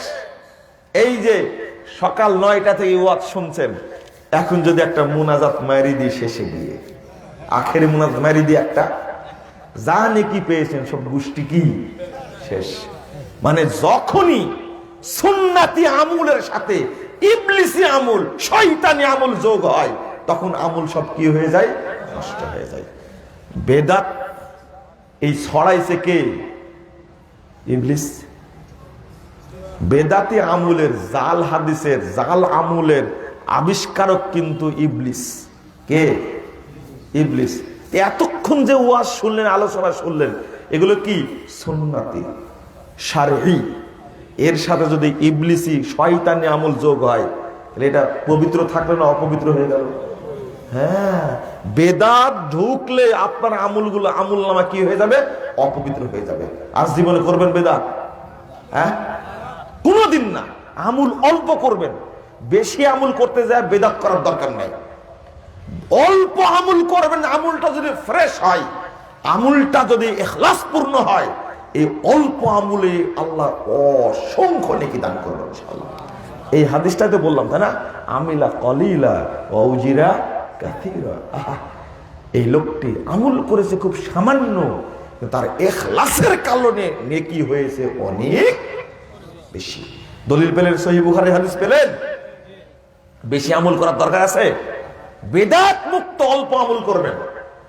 আর একটা হাদিস শোনাই, আপনারা দাবি করেন যে আমরা তো মূর্খ মানুষ, তাওহীদ কেমনে বুঝবো? সহিহ বুখারীর 1397 নম্বর হাদিস, মুহাম্মদুর রাসূলুল্লাহ সাল্লাল্লাহু আলাইহি ওয়াসাল্লাম বসে আছেন। একজন গ্রামের মূর্খ মানুষ, আপনাদের এলাকায় কি বেশি হয়? ধান। হ্যাঁ, মনে করেন যে আপনারা ধান লাগান। এই শ্রেণীর মানুষ আবু হুরায়রা রাদিয়াল্লাহু আনহু বলছেন, জাগা আরাবিয়্যুন ইলান নবী সাল্লাল্লাহু আলাইহি ওয়াসাল্লাম, একজন মাঠের কামলা আরবি বেদুইন ব্যক্তি আল্লাহ রাসূলের কাছে গেছেন। যাওয়ার পরে বলছেন, মুহাম্মদ শোনো, দুল্লানি আলা আমালি ইদা আমিলতুহু দাখালতুল জান্নাহ। এমন মূর্খ, সালাম দিতে জানে না। এখানে কেউ আছেন যে সালাম দিতে জানেন না? তাহলে ওই সাহাবী আপনার চেয়েও কি বলেন না, আপনার চেয়েও মূর্খ। অন্তত আমার কাছে দেখা করতে আসে, সালাম দিবেন না? আর ও আসছে কোথায় থেকে? গ্রাম থেকে। কার কাছে আসছে? পৃথিবীর শ্রেষ্ঠ মানুষ, তার কাছে আসছে। ও সালাম দিতেও জানে না। আল্লাহু আকবার, সালাম দিতে জানে না। এসেই বলছেন, দুল্লানি আলা আমালি ইদা আমিলতুহু দাখালতুল জান্নাহ। মুহাম্মদ শোনো, এমন আমলের কথা আমাকে কিছু বলো, আমি যেন আমল করে জান্নাতে যেতে চাই। আল্লাহু আকবার। মূর্খ মানুষ কিন্তু পাগল কিসের? জান্নাতের পাগল। আহারে, ঠিক আপনারা অত চালাক হওয়ার দরকার নাই। এক খুঁচাতে 10 কোটি টাকা মারার এই চালাকের দরকার নাই। আপনাদের যেন ভিতরে থাকে কিসের বাসনা? জান্নাতের বাসনা। High high high. বলছেন, বলো আমল করো, জান্নাতে যাবো। আল্লাহ রাসূল কি বললেন? একটা মূর্খ মানুষকে বলছেন, তা'বুদুল্লাহ লা তুশরিকু বিহি শাইয়া। শোনেন, আপনি আল্লাহর ইবাদত করবেন, কারোর সাথে শিরিক করবেন না। ইবাদত মানে কি? ইবাদত মানে কি বলেন আপনারা? ইবাদত মানে কি? থামেন, এখান থেকে একজন বলেন তো ইবাদত মানে কি? একজন বলবেন, বলেন। দাঁড়ান দাঁড়ান দাঁড়ান দাঁড়ান। হ্যাঁ, ভয় করছেন কেন? সালাত, বসেন। এদিক থেকে একজন বলেন তো ইবাদত মানে কি? দাঁড়ান, বলেন। সালাত। পিছন থেকে বলেন, বসেন। কারো উত্তর হয়নি। কি? তাওহীদ। যদি তা'বুদুল্লাহ অর্থ যদি সালাত হয়, যদি সালাত হয়, পরের বাক্যটা কি জানেন? ওয়া তুকিমুস সালাতাল মাকতুবা, তুমি ফরজ সালাত আদায় করবা। তাহলে আগের ইবাদত মানে কি? সালাত হলো তাওহীদ। কি? তাওহীদ। তাহলে মূর্খ মানুষটাকেও আল্লাহর নবী প্রথম বললেন তুমি তাওহীদ মানবে। আর ইবাদত বলতে আমরা সবাই বললাম কি? তাহলে ওই মূর্খ মানুষকে আল্লাহ রাসূল তাওহীদ শিক্ষা দিয়েছেন আজ থেকে 1500 বছর আগে, আজও জানতে পারেননি এই ইবাদত মানে কি। ইবাদত মানে তাওহীদ আমরা আজও জানতে পারি। তাহলে কি জানি? পরের বাক্যটি বলছেন, তুকিমুস সালাতাল মাকতুবা, ফরজ সালাত আদায় করবে। ওয়া তুআদ্দুজ যাকাতাল মাফরুদা, ফরজ যাকাত আদায় করবে। ওয়া তাসুমু রমাদান, রমাদানের সিয়াম পালন করবে। কয়টা বললেন? 4টা। আহারে, এই 4টা কথা বলার পরে ওই মূর্খ মানুষটা বেদুইন বলছেন, ওয়াল্লাহি লা আযিদু আলা হাযা ওয়া লা আনকুসু মিন। মুহাম্মদ শোনো, আল্লাহর কসম করে বলছে, আমি এর কমও করবো না, বেশিও করবো না। উঠে চলে যাচ্ছে, সালাম দেয়নি। সালাম দেওয়া চিনেই না, বুঝে না, মূর্খ যে চলে যাচ্ছে। মানে একেবারে কাঠখোট্টা বলতে বুঝাচ্ছি, মানে ঠোঁট কাটা, কাঠখোট্টা না, ঠোঁট কাটা মানুষ। যা বলেছেন তাই চলে যাচ্ছে। আল্লাহ রাসূল বলেছেন, মান সাররাহু আইয়ানদুরা ইলা রাজুলিন মিন আহলিল জান্নাহ ফালইয়ানজুর ইলা হাদা। ও সাহাবীরা, তোমরা কে একজন জান্নাতি মানুষকে দেখতে চাও? দেখো দেখো, লোকটা জান্নাতি। একে নামাজ পড়েছে, রোজা করেছে, যাকাত দিয়েছে, জান্নাতি কেন হলো? গ্রহণ করে নিয়েছে। তার ইখলাসের বরকতে আল্লাহ তাকে জান্নাতি করে দিয়েছে। আল্লাহর নবী সাক্ষী দিয়েছে জান্নাতি। কিসের কারণে? হায় হায় হায়, আমি বুঝাতে পারছি না তাওহীদ কি জিনিস। বাংলাদেশের মানুষ বুঝে না তাওহীদ কি জিনিস। 3470 নম্বর হাদিস। আপনারা বলছেন তাওহীদ ছাড়া চলবে না। হায় হায়, সহিহ বুখারীর হাদিস, মুহাম্মদ সাল্লাল্লাহু আলাইহি ওয়াসাল্লাম বলছেন, একজন ব্যক্তি 99 জন মানুষকে হত্যা করেছে। 99 জন মানুষকে হত্যা করেছে। গেছে এক পাদ্রীর কাছে। পাদ্রী মানে দরবেশ, মানে কি? দরবেশের কাছে গিয়ে বলছে যে আমি তো 99 জন মানুষকে হত্যা করেছি, বাঁচার পথ আছে? বাঁচার পথ নাই। তো ওকেও মারছে। কয়জন মারলো? 100 জনকে মারছে। ও দৌড়াচ্ছে, আল্লাহর তাওহীদ ওর মধ্যে এমন ভাবে ঢুকেছে, ও ছুটে বেড়াচ্ছে মাপ চাওয়ার জন্য। এবার আলেমের কাছে গেছে। তাহলে দরবেশ আর আলেম এক জিনিস, বুজুর্গ আর আলেম এক জিনিস, পীর আর আলেম এক জিনিস। বাংলাদেশের কোটি কোটি মানুষকে ধোঁকা দিচ্ছে দরবেশ, বুজুর্গ আর পীর আর ফকির, এরা আলেমের কাছে যায় না। এই জন্য পথভ্রষ্ট। আলেমের কাছে গেছে আর বলছে, হ্যাঁ তোর বাঁচার পথ আছে, ওই গ্রামে তুমি যাও, ওই গ্রামে তুমি যাও। এই কথা বলে ঘুরতে গিয়েই পড়ে গেছে ওই জায়গাতে। কি করে গেছে? পড়ে গেছে। মাথা মরে গেছে। পড়ে কি? মরেই গেছে। অন্যায় সদ্রাহ, মরার সময় বুকটা একটু এগিয়ে গেছে। কি করেছে? একটু এগিয়ে গেছে, ওখানেই মরেছে। যেহেতু তাওহীদ গ্রহণ করেছে। আল্লাহ রাব্বুল আলামিনের কৌশল দেখেন। আল্লাহ কি চমৎকার একটা বিষয়। তাওহীদপন্থী মানুষকে আল্লাহ কিভাবে বাঁচান। কিয়ামতের মাঠে একটা চিত্র দেখালাম না? আর একটা দেখাবো, থামেন, আর একটা দেখাবো। তো জান্নাতেরও ফেরেশতা আসছে, জাহান্নামেরও ফেরেশতা আসছে। কারণ জাহান্নামের ফেরেশতারা জানে তো জীবনে একটা নেকিও হত্যা করেছে, বরং কয়জনকে? 100 জনকে। আল্লাহ রাসূল সাল্লাল্লাহু আলাইহি ওয়াসাল্লাম বলছেন, আবু দাউদের হাদিস, তিরমিজির হাদিস, কেউ যদি একটা লোককে হত্যা করে, একটা লোককে হত্যা করে কেউ যদি, আর লোকটা যদি নিরপরাধ হয়, সারা পৃথিবীর মানুষ মিলে যদি হত্যা করে একটা লোককে, ওইটা যদি নিরপরাধ ব্যক্তি হয়, যদি অন্যায় হয়, একটা লোকের কারণে সারা পৃথিবীর 700 কোটি মানুষকে মুখের উপরে ভর করে আল্লাহ জাহান্নামে ঢোকাবেন। একটা মানুষকে হত্যা করার অপরাধ, সেখানে লোকটা হত্যা করেছে কয়জনকে?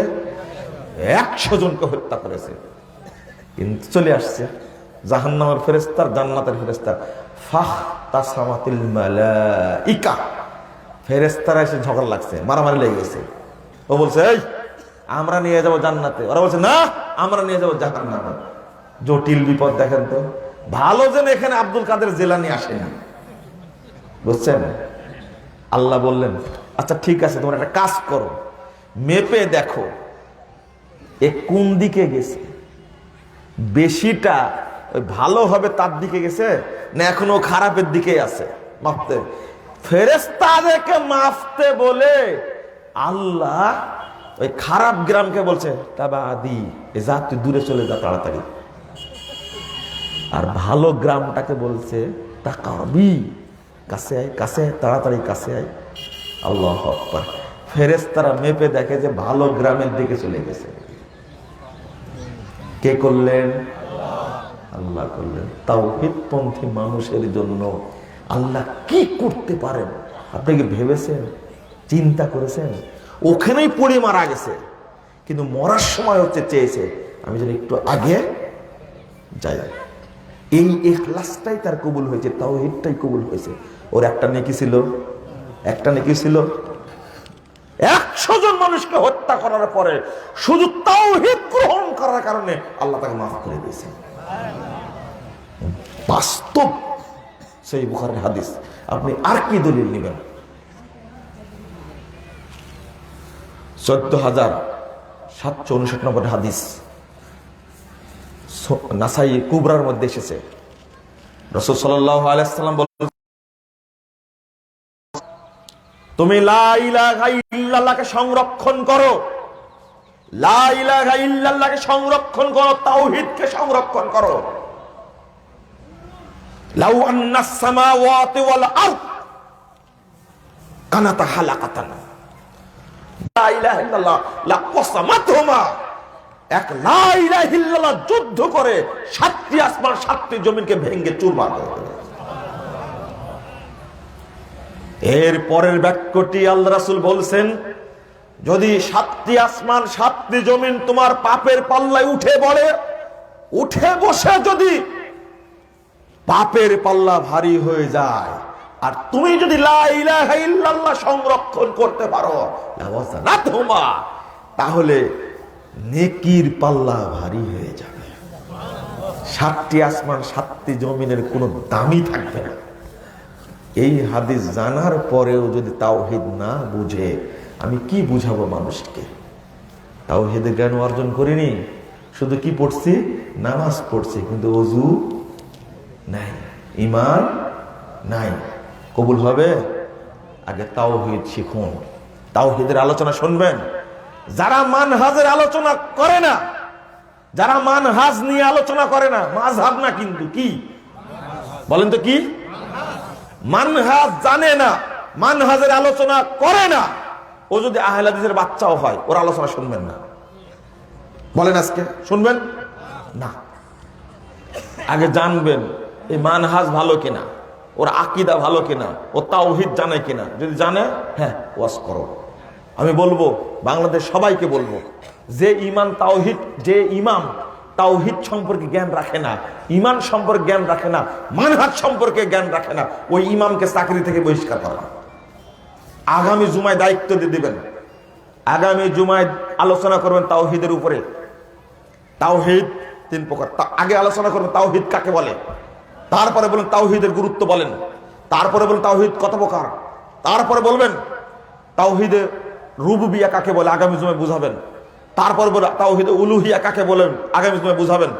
তারপরে বলেন তাওহীদে আসমা ওয়াস সিফাত কাকে বলে, আগামী জুমায় বুঝাবেন।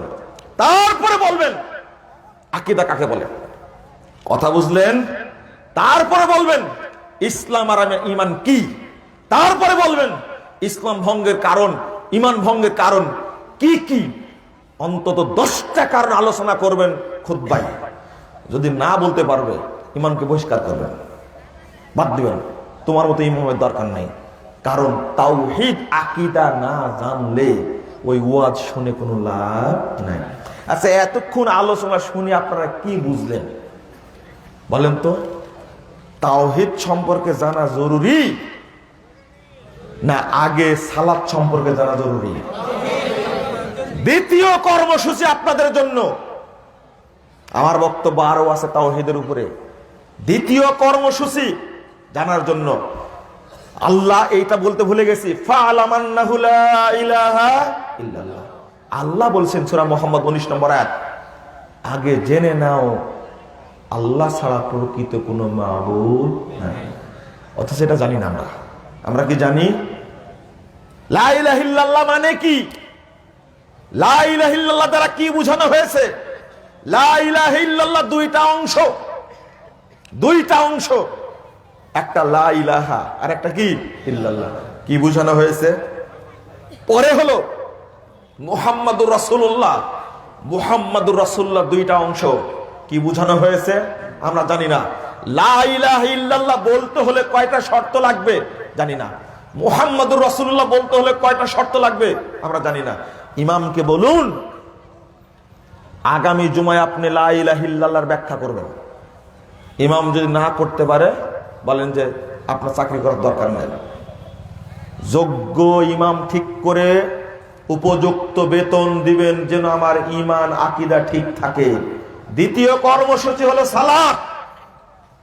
আপনার জামালপুরে, শরীফপুরে সালাতের প্রশিক্ষণ দিলাম, ময়মনসিংহের ধানীখোলায় সালাতের প্রশিক্ষণ দিছি, এর আগেও বহু জায়গায় সালাতের প্রশিক্ষণ দিয়েছি, টাঙ্গাইলে সালাতের প্রশিক্ষণ দিলাম। আমি যদি স্পষ্ট করে বলি যে আমি কোনো মুসল্লি পাইনি, আল্লাহর নবীর তরিকায় সালাত আদায় করছে, আমার এই টোটা ফাটা বুদ্ধিতে আমার নজরে পড়লো না যে এই লোকটার সালাত রাসূল সাল্লাল্লাহু আলাইহি সাল্লামের তরিকায় হচ্ছে, আমি পাই। আর আপনি আমাকে বলতে পারেন তুমি আর কি জানো, রাসূলের তরিকায় হচ্ছে কিনা জানো, তুমি কি জানো? আমি জানি না কথা, আমি তো বললামই আমার যতটুকু বুদ্ধি, আল্লাহ আমাকে যতটুকু এলেম দিয়েছে ততটুকু টুটা ফাটা দিয়ে বুঝেছে নামাজ রাসূলের তরিকায় কেউ পড়ছে এটা আমার কাছে মনে হয়নি। জাল হাদিসের কবলে রাসূল সাল্লাল্লাহু আলাইহি ওয়াসাল্লামের সালাত এই বইটি যখন মানুষের হাতে তুলে দিলাম, কেন বললাম কথাটি? সালাতের বইটি লিখতে সময় লেগেছে 9 বছর। বাজারে যত নামাজের বই আছে সব বই আমি সংগ্রহ করেছি, করে কোন বইয়ে কি গাঁজাখড়ি কথা লেখা আছে, উদ্ভট বানোয়াট জাল মিথ্যা কথা লেখা আছে, এইগুলো দেখছি। তারপরে বইটা আপনাদের কাছে দিয়েছি। দেওয়ার কারণে বেদাতীদের কবলে পড়ে গেলাম। বাংলাদেশের টেকনাফ থেকে তেঁতুলিয়া পর্যন্ত চারিদিকে শুধু গালিগালাজ চলছে। তবে এই বইয়ের কারণে বড় বড় আলেমও সংশোধন হয়েছেন আলহামদুলিল্লাহ। কিছু জানতে পেরেছেন, কিছু জানতে পারেননি। পরিবেশ ভালো হলে ইনশাল্লাহ জানতে পারবেন। অবস্থা এমন, আপনি নামাজ চেঞ্জ করেছেন ভালো কথা, যদি খালি কাউকে বলেন তাহলে হয়তো একদিন টাইম পাবেন, 2 দিন আর দ্বিতীয় দিন পৃথিবীর মুখ দেখতে হবে না। চিন্তা করেছেন? ভেবেছেন আপনি? একজন লোক রাসূলের তরিকায় সালাত আদায় করে ওপেন, মানে ধর্মের যে ব্যবসা চলছে এই ব্যবসা বন্ধ হয়ে যাবে এই ভয়ে হুমকি। আপনি বুঝছেন ভালো কথা, ঘরের মধ্যে পড়েন, কিন্তু আপনার নামাজ যেন কেউ দেখতে না পায়। বড় আলেম যদি রফল আদান করে সালাত আদায় করে, তাদের আর ব্যবসা চলবে? ব্যবসা চলবে না। আমি ভয় করি না, নিরাশ নই।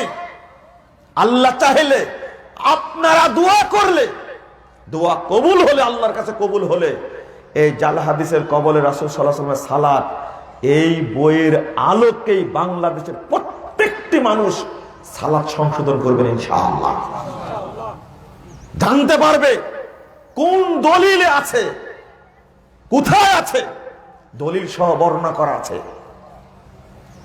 ধোঁকা দেওয়ার কোনো আশ্রয় নাই, অবস্থা নেই। আপনি বলতে পারেন কেমনে বললেন? মুহাম্মদ সাল্লাল্লাহু আলাইহি সাল্লাম বলেছেন বহু আগেই,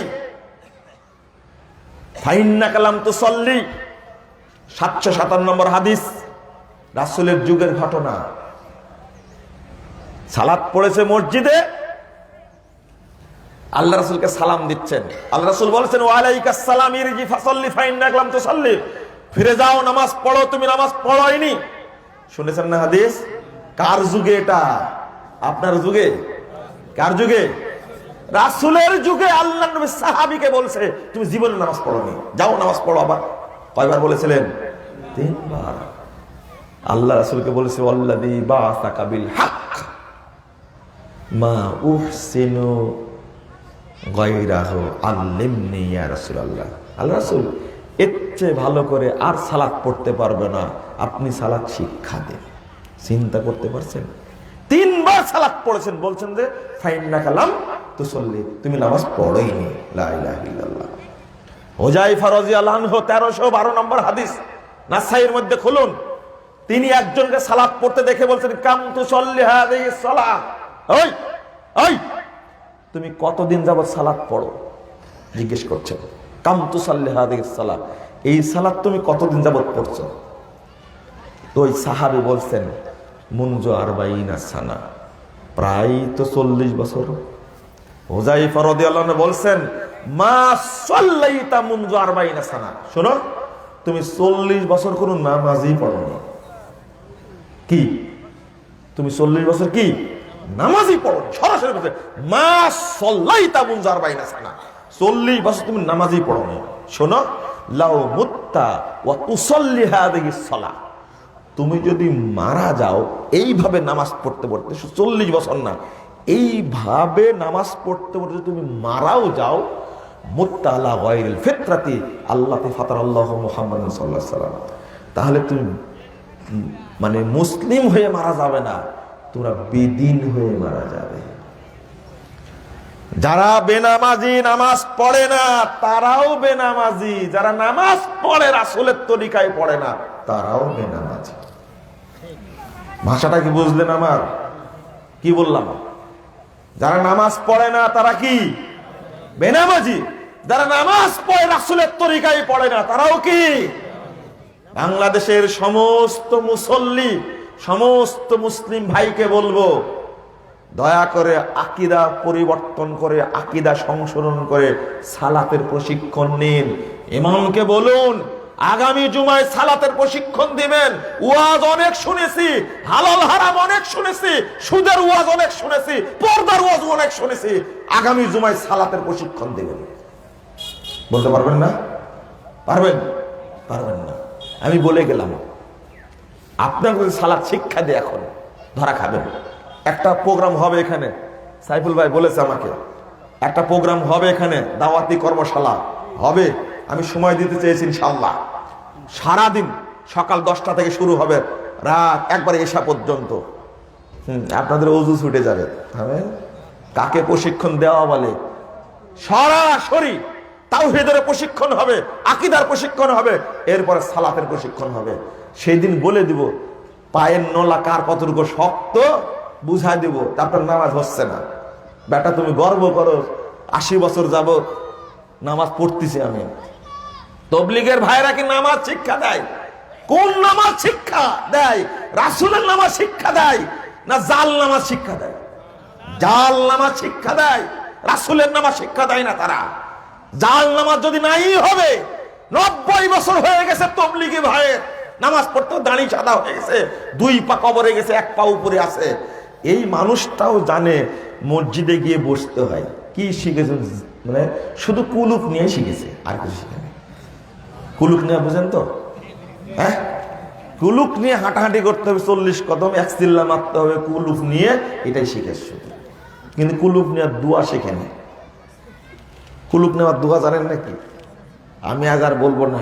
ডক্টর লোকমান ধানিখুলার ইস্তেমাতে কিন্তু কুলুক নেওয়ার দোয়া বলেছে, এটা আমার জানা ছিল না।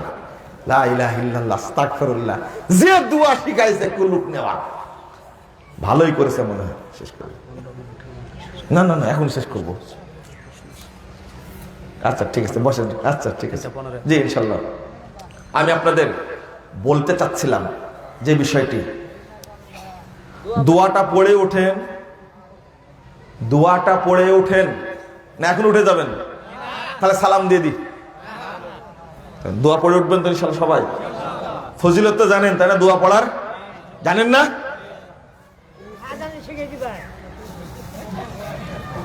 এখনই যদি বলেন না জানলে শিখা দেবে। বয়স কত হয়েছে জিজ্ঞেস করেন তো, কত বয়স হয়েছে? কত? 82, 72, 82 বছর বয়সে বলছে যদি শিখানতে ভালো, না জানলে শিখা দিবেন, না জানলে কি শিখাই দিবেন। কত বছর বয়সে? চিন্তা করেন। একজন লোক কয়েকদিনে সিরাজগঞ্জে বলছে জোহরের নামাজ পড়ে সুন্নাত 2 রাকাত পড়ার পরে আরো 2 রাকাত পড়লে নাকি অনেক ফজিলত। বলে জি, আপনার বয়স কত? তো বয়সের সাথে ফতোয়ার কি সম্পর্ক? বলেন না বয়স কত আপনার? 80 আপ। কত? 80 আপ। বুঝেন তো? 7 আপ না কিন্তু। কি 7 আপ বুঝেন? কি 7 আপ মানে কি? হ্যাঁ, 7 আপ মানে স্পাইট, তাই না? 7 আপ মানে কি স্পাইট না, 7-এর উপর। লোকটা বলছে কি 80 আপ মানে কি 80-র উপরে। হায় রে কপাল পোড়া, 80-র উপরে বয়স, ইংরেজি বলছে 80 আপ। কত বড় শিক্ষিত মানুষ, চিন্তা করেন। এরপরে জানতে চাচ্ছে যে জোহরের পরে 2 রাকাত সালাত পড়লে নাকি আরো নেকি হয়। এই সময় জেনে আপনি কি করবেন? 80 আপ তখন জেনে কি করবেন? এই মুরব্বীকে বলি যে নেকি সংরক্ষণের দোয়া 82 বছর বয়সে জেনে কি করবেন? 7 বছর থেকে নিয়ে 90 বছর থেকে পর্যন্ত ইবাদত করে কেউ জান্নাতে যাবে গ্যারান্টি নাই। আর আপনি 2 দিন পর তো মারাই যাবেন। দেখেন তো কোন দিন মরে জিজ্ঞেস করেন তো আমাকে জানাবেন। দিনের মুরব্বীকে আল্লাহ আল্লাহ আপনাকে সহ আমাদেরকেও জান্নাতুল ফেরদৌস দান করুন, আমিন। বল, দোয়া করে দিছি, আল্লাহ আমাদের দোয়া কবুল করবেন ইনশাআল্লাহ। আশা রাখি আল্লাহ দোয়া কবুল করবেন। বলতে চাচ্ছি শিখতে থাকেন, কিন্তু এই নামাজটাও যে শিখেননি এখন পর্যন্ত, তাহলে এই নামাজ কি জান্নাতে নিয়ে যাবে আপনাকে? না। অতএব আমি আপনাদেরকে বলবো, সালাতের ব্যাপারে সচেতন হন। সালাত এমন একটা ইবাদত, সালাত এমন একটা ইবাদত, আল্লাহু আকবার, যে সালাত শুদ্ধ না হলে হজ কবুল হবে না, সালাত শুদ্ধ না হলে রোজা কবুল হবে না, সিয়াম কবুল হবে না, সালাত শুদ্ধ না হলে যাকাত কবুল হবে না, সালাত শুদ্ধ না হলে দোয়া কবুল হবে না, সালাত শুদ্ধ না হলে সাদকা কবুল হবে না, সালাত শুদ্ধ না হলে তওবা কবুল হবে না। আপনি কি বুঝলেন কথাগুলো? সালাত শুদ্ধ না হলে কোন ইবাদত কবুল হবে? তওবা কবুল হবে? দোয়া কবুল হবে? হজ কবুল হবে? কবুল হবে না। তাহলে সালাতটা আগে শুদ্ধ করতে হবে। আপনাদের প্রতি অনুরোধ থাকবে, সালাত শুদ্ধ করার জন্য চেষ্টা করুন। আগে চেষ্টা করবেন কি? আগে কি? তাওহীদ। অ্যাকাউন্ট বুঝেন? অ্যাকাউন্ট, হ্যাঁ, আপনার ব্যাংকে অ্যাকাউন্ট খোলা না থাকলে আমেরিকা থেকে যদি আপনার ছেলে 1 কোটি টাকা পাঠায়, জমা হবে? জমা হবে না। শর্ত কি? আগে অ্যাকাউন্ট। আকীদা মানে অ্যাকাউন্ট, মনে থাকবে। আর অ্যাকাউন্ট খোলা আছে কিন্তু টাকা জমা দিতে গেছেন, 1 ডিজিট ভুল আছে, 1 সংখ্যা কি? জমা নেবে টাকা, হ্যাঁ, কি বলবে? অ্যাকাউন্ট ভুল দেওয়া আছে, টাকা পাঠাতেই আছে, কবুল হবে? টাকা জমা হবে? তাহলে যার অ্যাকাউন্ট নাই, ঈমান নাই, আকীদা নাই, জানেন না, আগে জানেন। আর যার আকীদা জানা আছে, তার আকীদা শুদ্ধ করেন। এবার বুঝতে পারছেন? আকীদা কি করবেন? শুদ্ধ করবেন। তবে সালাতের নেকি জমা হবে, তবে সিয়াম কবুল হবে, তবে হজ কবুল হবে। বেটার আকীদা ঠিক নাই, হজে যাচ্ছে প্রতি বছর, জীবনেও কবুল হবে না। মনে করেন একজন লোক, আপনাদের এলাকায় একজন লোক রোজা করে, নামাজ পড়ে, তাহাজ্জুদ পড়ে, খুব দান খারাপ করে, নেকি হবে না? কিন্তু লোকটা হলো কি? বিধর্মী। কি? বিধর্মী। নামাজ কবুল হবে না? হ্যাঁ, কথা কন না কেন? ভিতরে পানি নাই। কারণ কুরআন আয়াত ফামাই ইয়ামাল মিসকালা আমাদের মাঠে পাবে না। মসজিদ তৈরি করে দিয়েছে, নেকি হবে না? হবে না? হবে। আবার না বলে অ্যাকাউন্ট নাই, তাই না?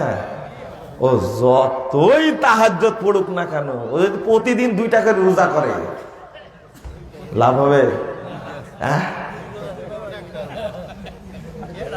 লাভ হবে না, লাভ হয় না। 20 রাকাত তারাবি কেন? বলতে 20,000 রাকাত তারাবি প্রতি রাত পড়ে। 20 লাখ রাকাত তারাবি যদি পড়ে, 20 কোটি রাকাত তারাবি যদি 1 রাতে পড়ে, কবুল হবে? কারণ কি নাই ওর? ও তো বিধর্মী। বিধর্মী তাই সুজা বুঝলেন, কিন্তু আপনার ক্ষেত্রে বুঝছেন না। দুইজনাতে একই রকম, ওরও তাওহীদ নাই, আপনারও কি নাই? তাওহীদ নাই। ও মাটির উপরে রেখে পূজা করে, আর আপনি মাটির নিচে রেখে পূজা করেন, একই সমান তো, তাই না? তাহলে বা চিন্তা করেন, বাংলাদেশে যারা মুসলিম বলে দাবি করে, তারা মুসলিম বেশি না মুশরিক বেশি? এই কথা বলতে খারাপ লাগলো। দয়া করে আকীদা সংশোধন করুন।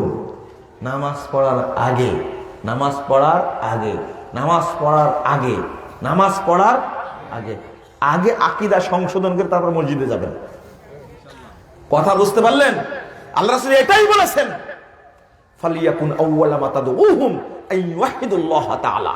প্রথম দাওয়াত দিবে তাওহীদের। তাওহীদ যদি মেনে নেয়, ফাইদা আরাফু যালিক ফাইদা আযাবু যালিক ফাইদা আতাউ যালিক ফাআখবিরহুম আন্নাল্লাহ আফতারাদ আলাইহিম খামস সালাত ফি লাইলাতিহিম ওয়া নাহারিহিম। 7372 নম্বর হাদিস সহিহ বুখারীর মধ্যে এসেছে। আকীদা সংশোধন যদি করে নেয়, তারপরে বলো নামাজ পড়ো। আমি ওইটাই বলে গেলাম আজকে। যদি আমার বক্তব্য শুনে যদি কেউ 10 দিন নামাজ নাও পড়ে, আগে তাওহীদ শিখে তারপরে নামাজ পড়বো, এই লোকটা ভুল করবে না। কথা বুঝতে পারলেন? এটাও বলে গেলাম। প্রশ্নের উত্তর দিচ্ছি, ঠিক আছে? রুকু থেকে দাঁড়ানোর পর বুকে হাত বাঁধা যাবে কি? হাদিস থেকে যেটা বোঝা যায়, প্রথমত আলেমদের মধ্যে ইখতিলাফ আছে এটা নিয়ে। আমরা যেটা বুঝতে পারি, অনেক আলেমও বলেছেন হাতটা ছেড়ে দিতে হবে, আমরা ছেড়ে দিই। তো শেখ বিন বাজ রাহিমাহুল্লাহ, শেখ উসাইমিন রাহিমাহুল্লাহ বলেছেন যে হাত বুকে আবার বাঁধা যায়। এটা যেহেতু ইখতিলাফি মাসালা, এই নিয়ে দ্বন্দ্ব করবেন না। কিন্তু বুকের উপরে হাত বাঁধা, পুনরায় হাত বাঁধা নিয়ে আলবানি বলছেন এটা ভ্রষ্ট বিদআতুল জলালা। এই জন্য আমরা কি হাতটা কি ছেড়ে দিই। বিয়ের কাবিন ও দেনমোহর একই জিনিস কিনা? ও, ভূত আর প্যারত দুই জিনিস? হ্যাঁ হ্যাঁ, একই, তাই না? আকাশ আর আসমান হ্যাঁ একই, তাই না? লাউ আর কদু একই, তাই না? হ্যাঁ হ্যাঁ হ্যাঁ। বলছে মোহর দেওয়া হয়েছে কিন্তু কাবিন নামা হয়নি। গাধা নাম্বার কত?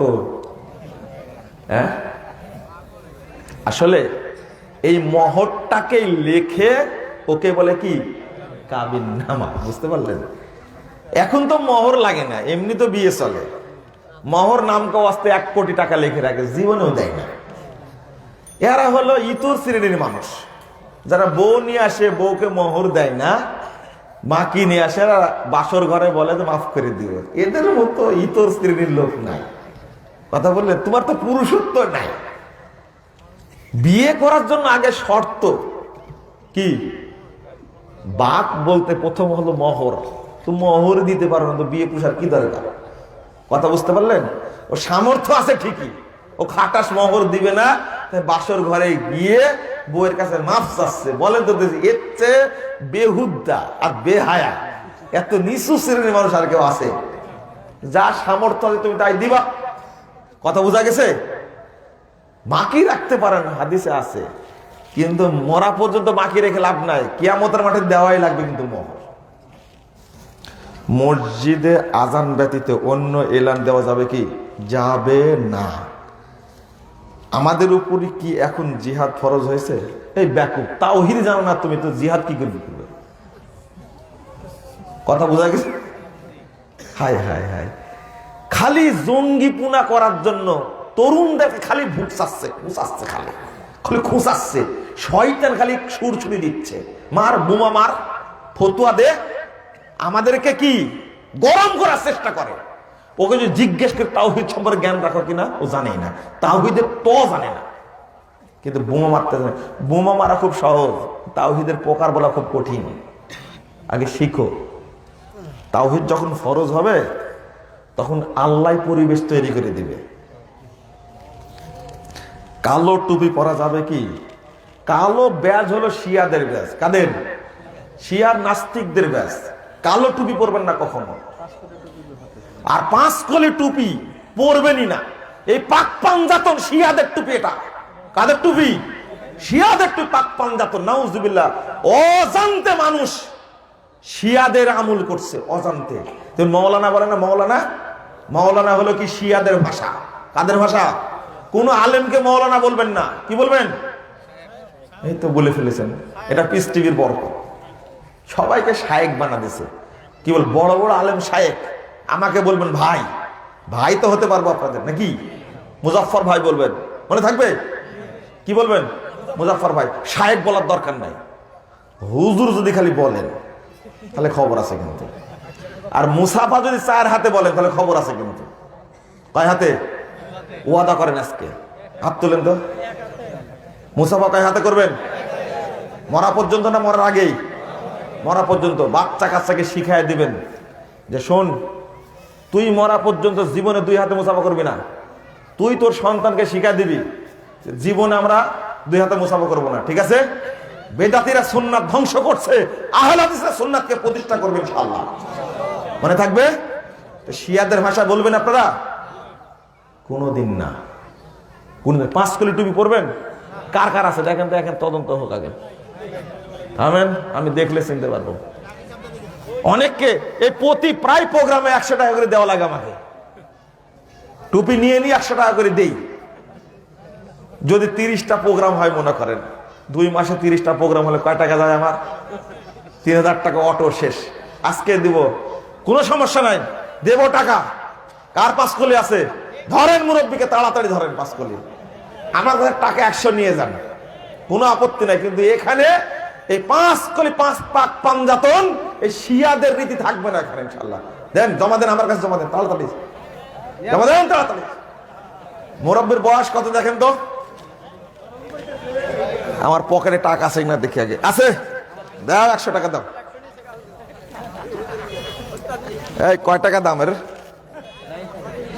এই 5 কলি টুপি? এই পাক পাঞ্জাতন শিয়াদের তৈরি। এটা হলো রাসূল সাল্লাল্লাহু আলাইহি ওয়াসাল্লাম মাওলা আলী। আরে বাবা, আমার হাদিয়া, এটা আমার পক্ষ থেকে। আল হাদিয়া লা তুরাদ। আল্লাহ রাসূল বলেছেন হাদিয়া ফেরত দেওয়া যায় না। মাশাআল্লাহ, তবেন শিখেন। এই যে ভিডিও হলো, এই পাক পাঞ্জাতন শিয়াদের ভাষা, ওরা লিখে রাখে আল্লাহ রাসূল সাল্লাল্লাহু আলাইহি ওয়াসাল্লাম 2 নম্বর হলো মাওলা আলী। কি 2 নম্বর? মাওলা আলী। আর একটা হলো কানিজ ফাতেমা। আমরা কেউ ফাতেমার গোলাম, আমরা কেউ ফাতেমার দাস। ওরা বলে গোলাম মুস্তাফা। আমরা কে আল্লাহর নবীর গোলাম। কার গোলাম? আল্লাহর গোলাম। ওরা বলে গোলাম রাসূল। আমরা কি রাসূলের গোলাম? কার গোলাম? এই শিরকি কথাকে কবর দিতে হবে। বাংলাদেশে কোন মুসলমানের বাচ্চা যেন এই 5 কলি টুপি না পরে, মনে থাকবে। এইটা তৈরি করেছে চরমুনায়ের হুজুর। চরমুনায়ের টুপি বলে পরিচিত এটা। কোন মুসলমান যেন টুপি না পরে।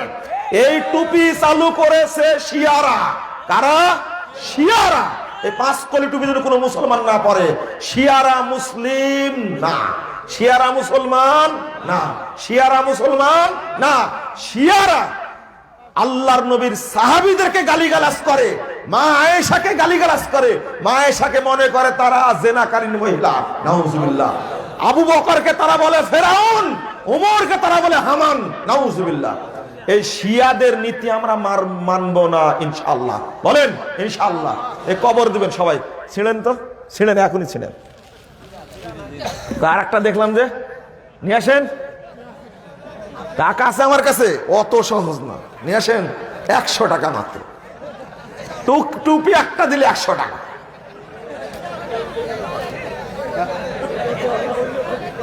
লুকালেন কেন? সাহস নাই আপনাদের। এই দেখেন, দেন। আমি দিতে চাই, আপনি দিবেন কেন? হ্যাঁ, শেষ করে দিচ্ছি ভাই, শেষ করে দিচ্ছি। হাদিয়া, হাদিয়া যান। 100 টাকা না হলে পরে আমার কাছে আসেন আবার। দেখে দেন, পোস্টার শেষ করে দেখে। তাহলে কালো টুপি, এই সবুজ টুপি এলাকার আছে, ওই যে খোলেন টুপি। সবুজ হলে মাজার পূজারি টুপি। কি সুফিবাদী টুপি? এই সবুজ টুপি পড়বেন না, খবরদার। এ মাজারি টুপি, এটা মাজারি টুপি। একজন প্রশ্ন করেছে আজহারির ওয়াজ শোনা যাবে কিনা। ওর মানহাজ ভালো। বাংলাদেশে যত আজহারি আছে, বুঝতে পারলেন, এমনি তো সুফি ইউনিভার্সিটিতে পড়ে আসছে। আল আজহার ইউনিভার্সিটি আকীদা ভালো না, কিন্তু সুফিবাদী আকীদা, বুঝতে পারলেন। আজহারি যদি কোনো আজহারি আলেমের আকীদা ঠিক থাকে তাহলে ওয়াজ শুনবেন, না হলে ওয়াজ শুনবেন। গোড়া আগে মেরে দিছে। কিন্তু নামের আগে হযরত মাওলানা বলা যাবে কিনা, যে প্রশ্ন করেছে তাকে আমি অভিনন্দন জানাই। প্রশ্ন যেহেতু করা শিখেছে, আগামী দিনে হযরত খেয়ে আর মাওলানাকে ঝাঁটা পিটা করা যাবে ইনশাআল্লাহ। কাউকে হযরত বলবেন না। হযরত হচ্ছে হুজুর থেকে। যারা সুফিবাদে বিশ্বাসী তারা বলে পীর ফকির ওলিয়া উলিয়া মারা গেলেও মজলিসে উপস্থিত থাকে, এই জন্য তাদেরকে হযরত বলে। বলেন নাউজুবিল্লাহ। কখনো হযরত মুহাম্মদ বলবেন না, হুজুর সাল্লাল্লাহু আলাইহি সাল্লাম বলবেন না কখনো, বুঝতে পারলেন। আল্লাহর নবীকে এখানে উপস্থিত, আল্লাহর নবীকে হাজির নাজির হতে পারেন, ওরা পীর ফকিরকে বলে হাজির নাজির, কবে মরে ভূত হয়ে গেছে এখনো বলে হাজির নাজির। সালাতের টাইম হয়ে গেছে।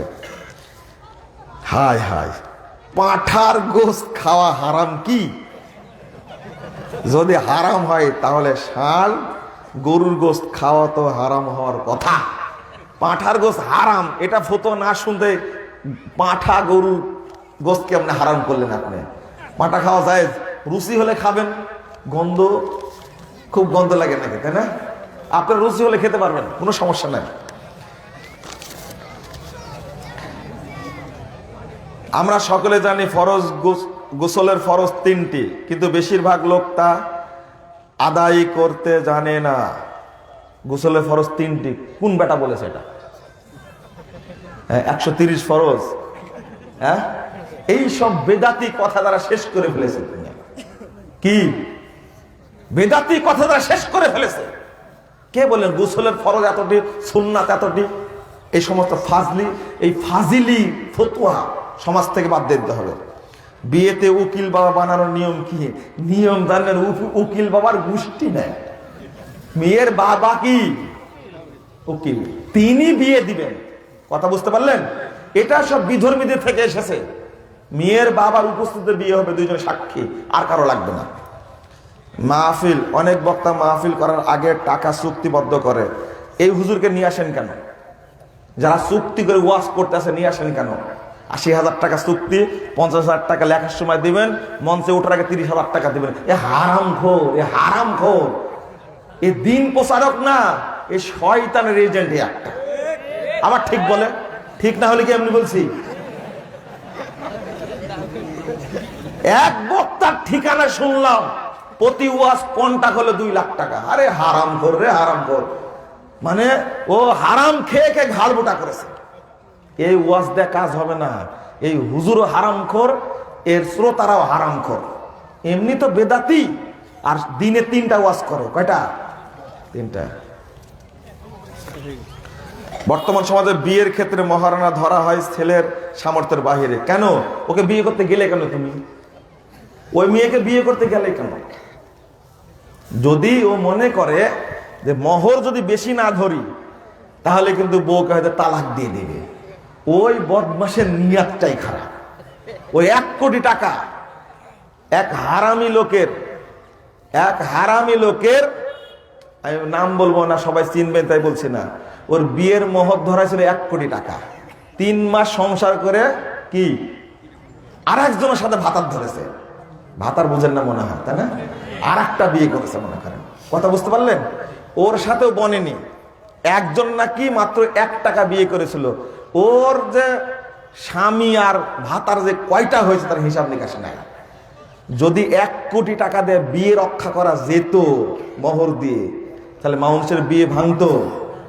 2 কোটি টাকা বিয়ের মোহর দিয়েছে, এরপরও বিয়ে টিকেনি। এটা আমার জানা কথা। কি করবেন আপনি? খবরদার, ছেলের সামর্থ্যের উপরে ছেড়ে দিবেন, আর বিয়ের সম্পর্ক ছেড়ে দিবেন আল্লাহর উপরে। আল্লাহ, তুমি তাদের সম্পর্কটাকে জান্নাত পর্যন্ত পরিণত করো। বলতে পারেন না? আচ্ছা, নারীদের ফরজ নামাজের সময় কতটুকু আওয়াজ দিয়ে সূরা পড়তে হবে? স্বরে পড়লে, উচ্চ স্বরে পড়বে না। আমাদের সমাজে মসজিদের দাওয়াত দিয়ে জোর, বুঝতে পারলাম না, জাযাকুমুল্লাহ খায়রান। মঞ্চে কিছু বই আছে, আপনারা বইগুলো নিয়ে যাওয়ার চেষ্টা করবেন। বিশেষ করে প্রশ্নোত্তর আরকানুল ইসলামে যে প্রশ্নগুলো বললাম, এই প্রশ্নের উত্তরগুলো সব এক জায়গায় দেওয়া আছে। সালাতের বইটা আছে, আকীদার বইটা আছে, আপনারা কষ্ট করে নিয়ে যাবেন। আর প্রশ্ন দেন না, মুসলমানের জন্য কি খাতনা করা শর্ত? শর্ত না, খাতনা করা সুন্নাত। খাতনা করলে অনেক রোগ দেবেন। দাড়ি কাটা যাবে কি?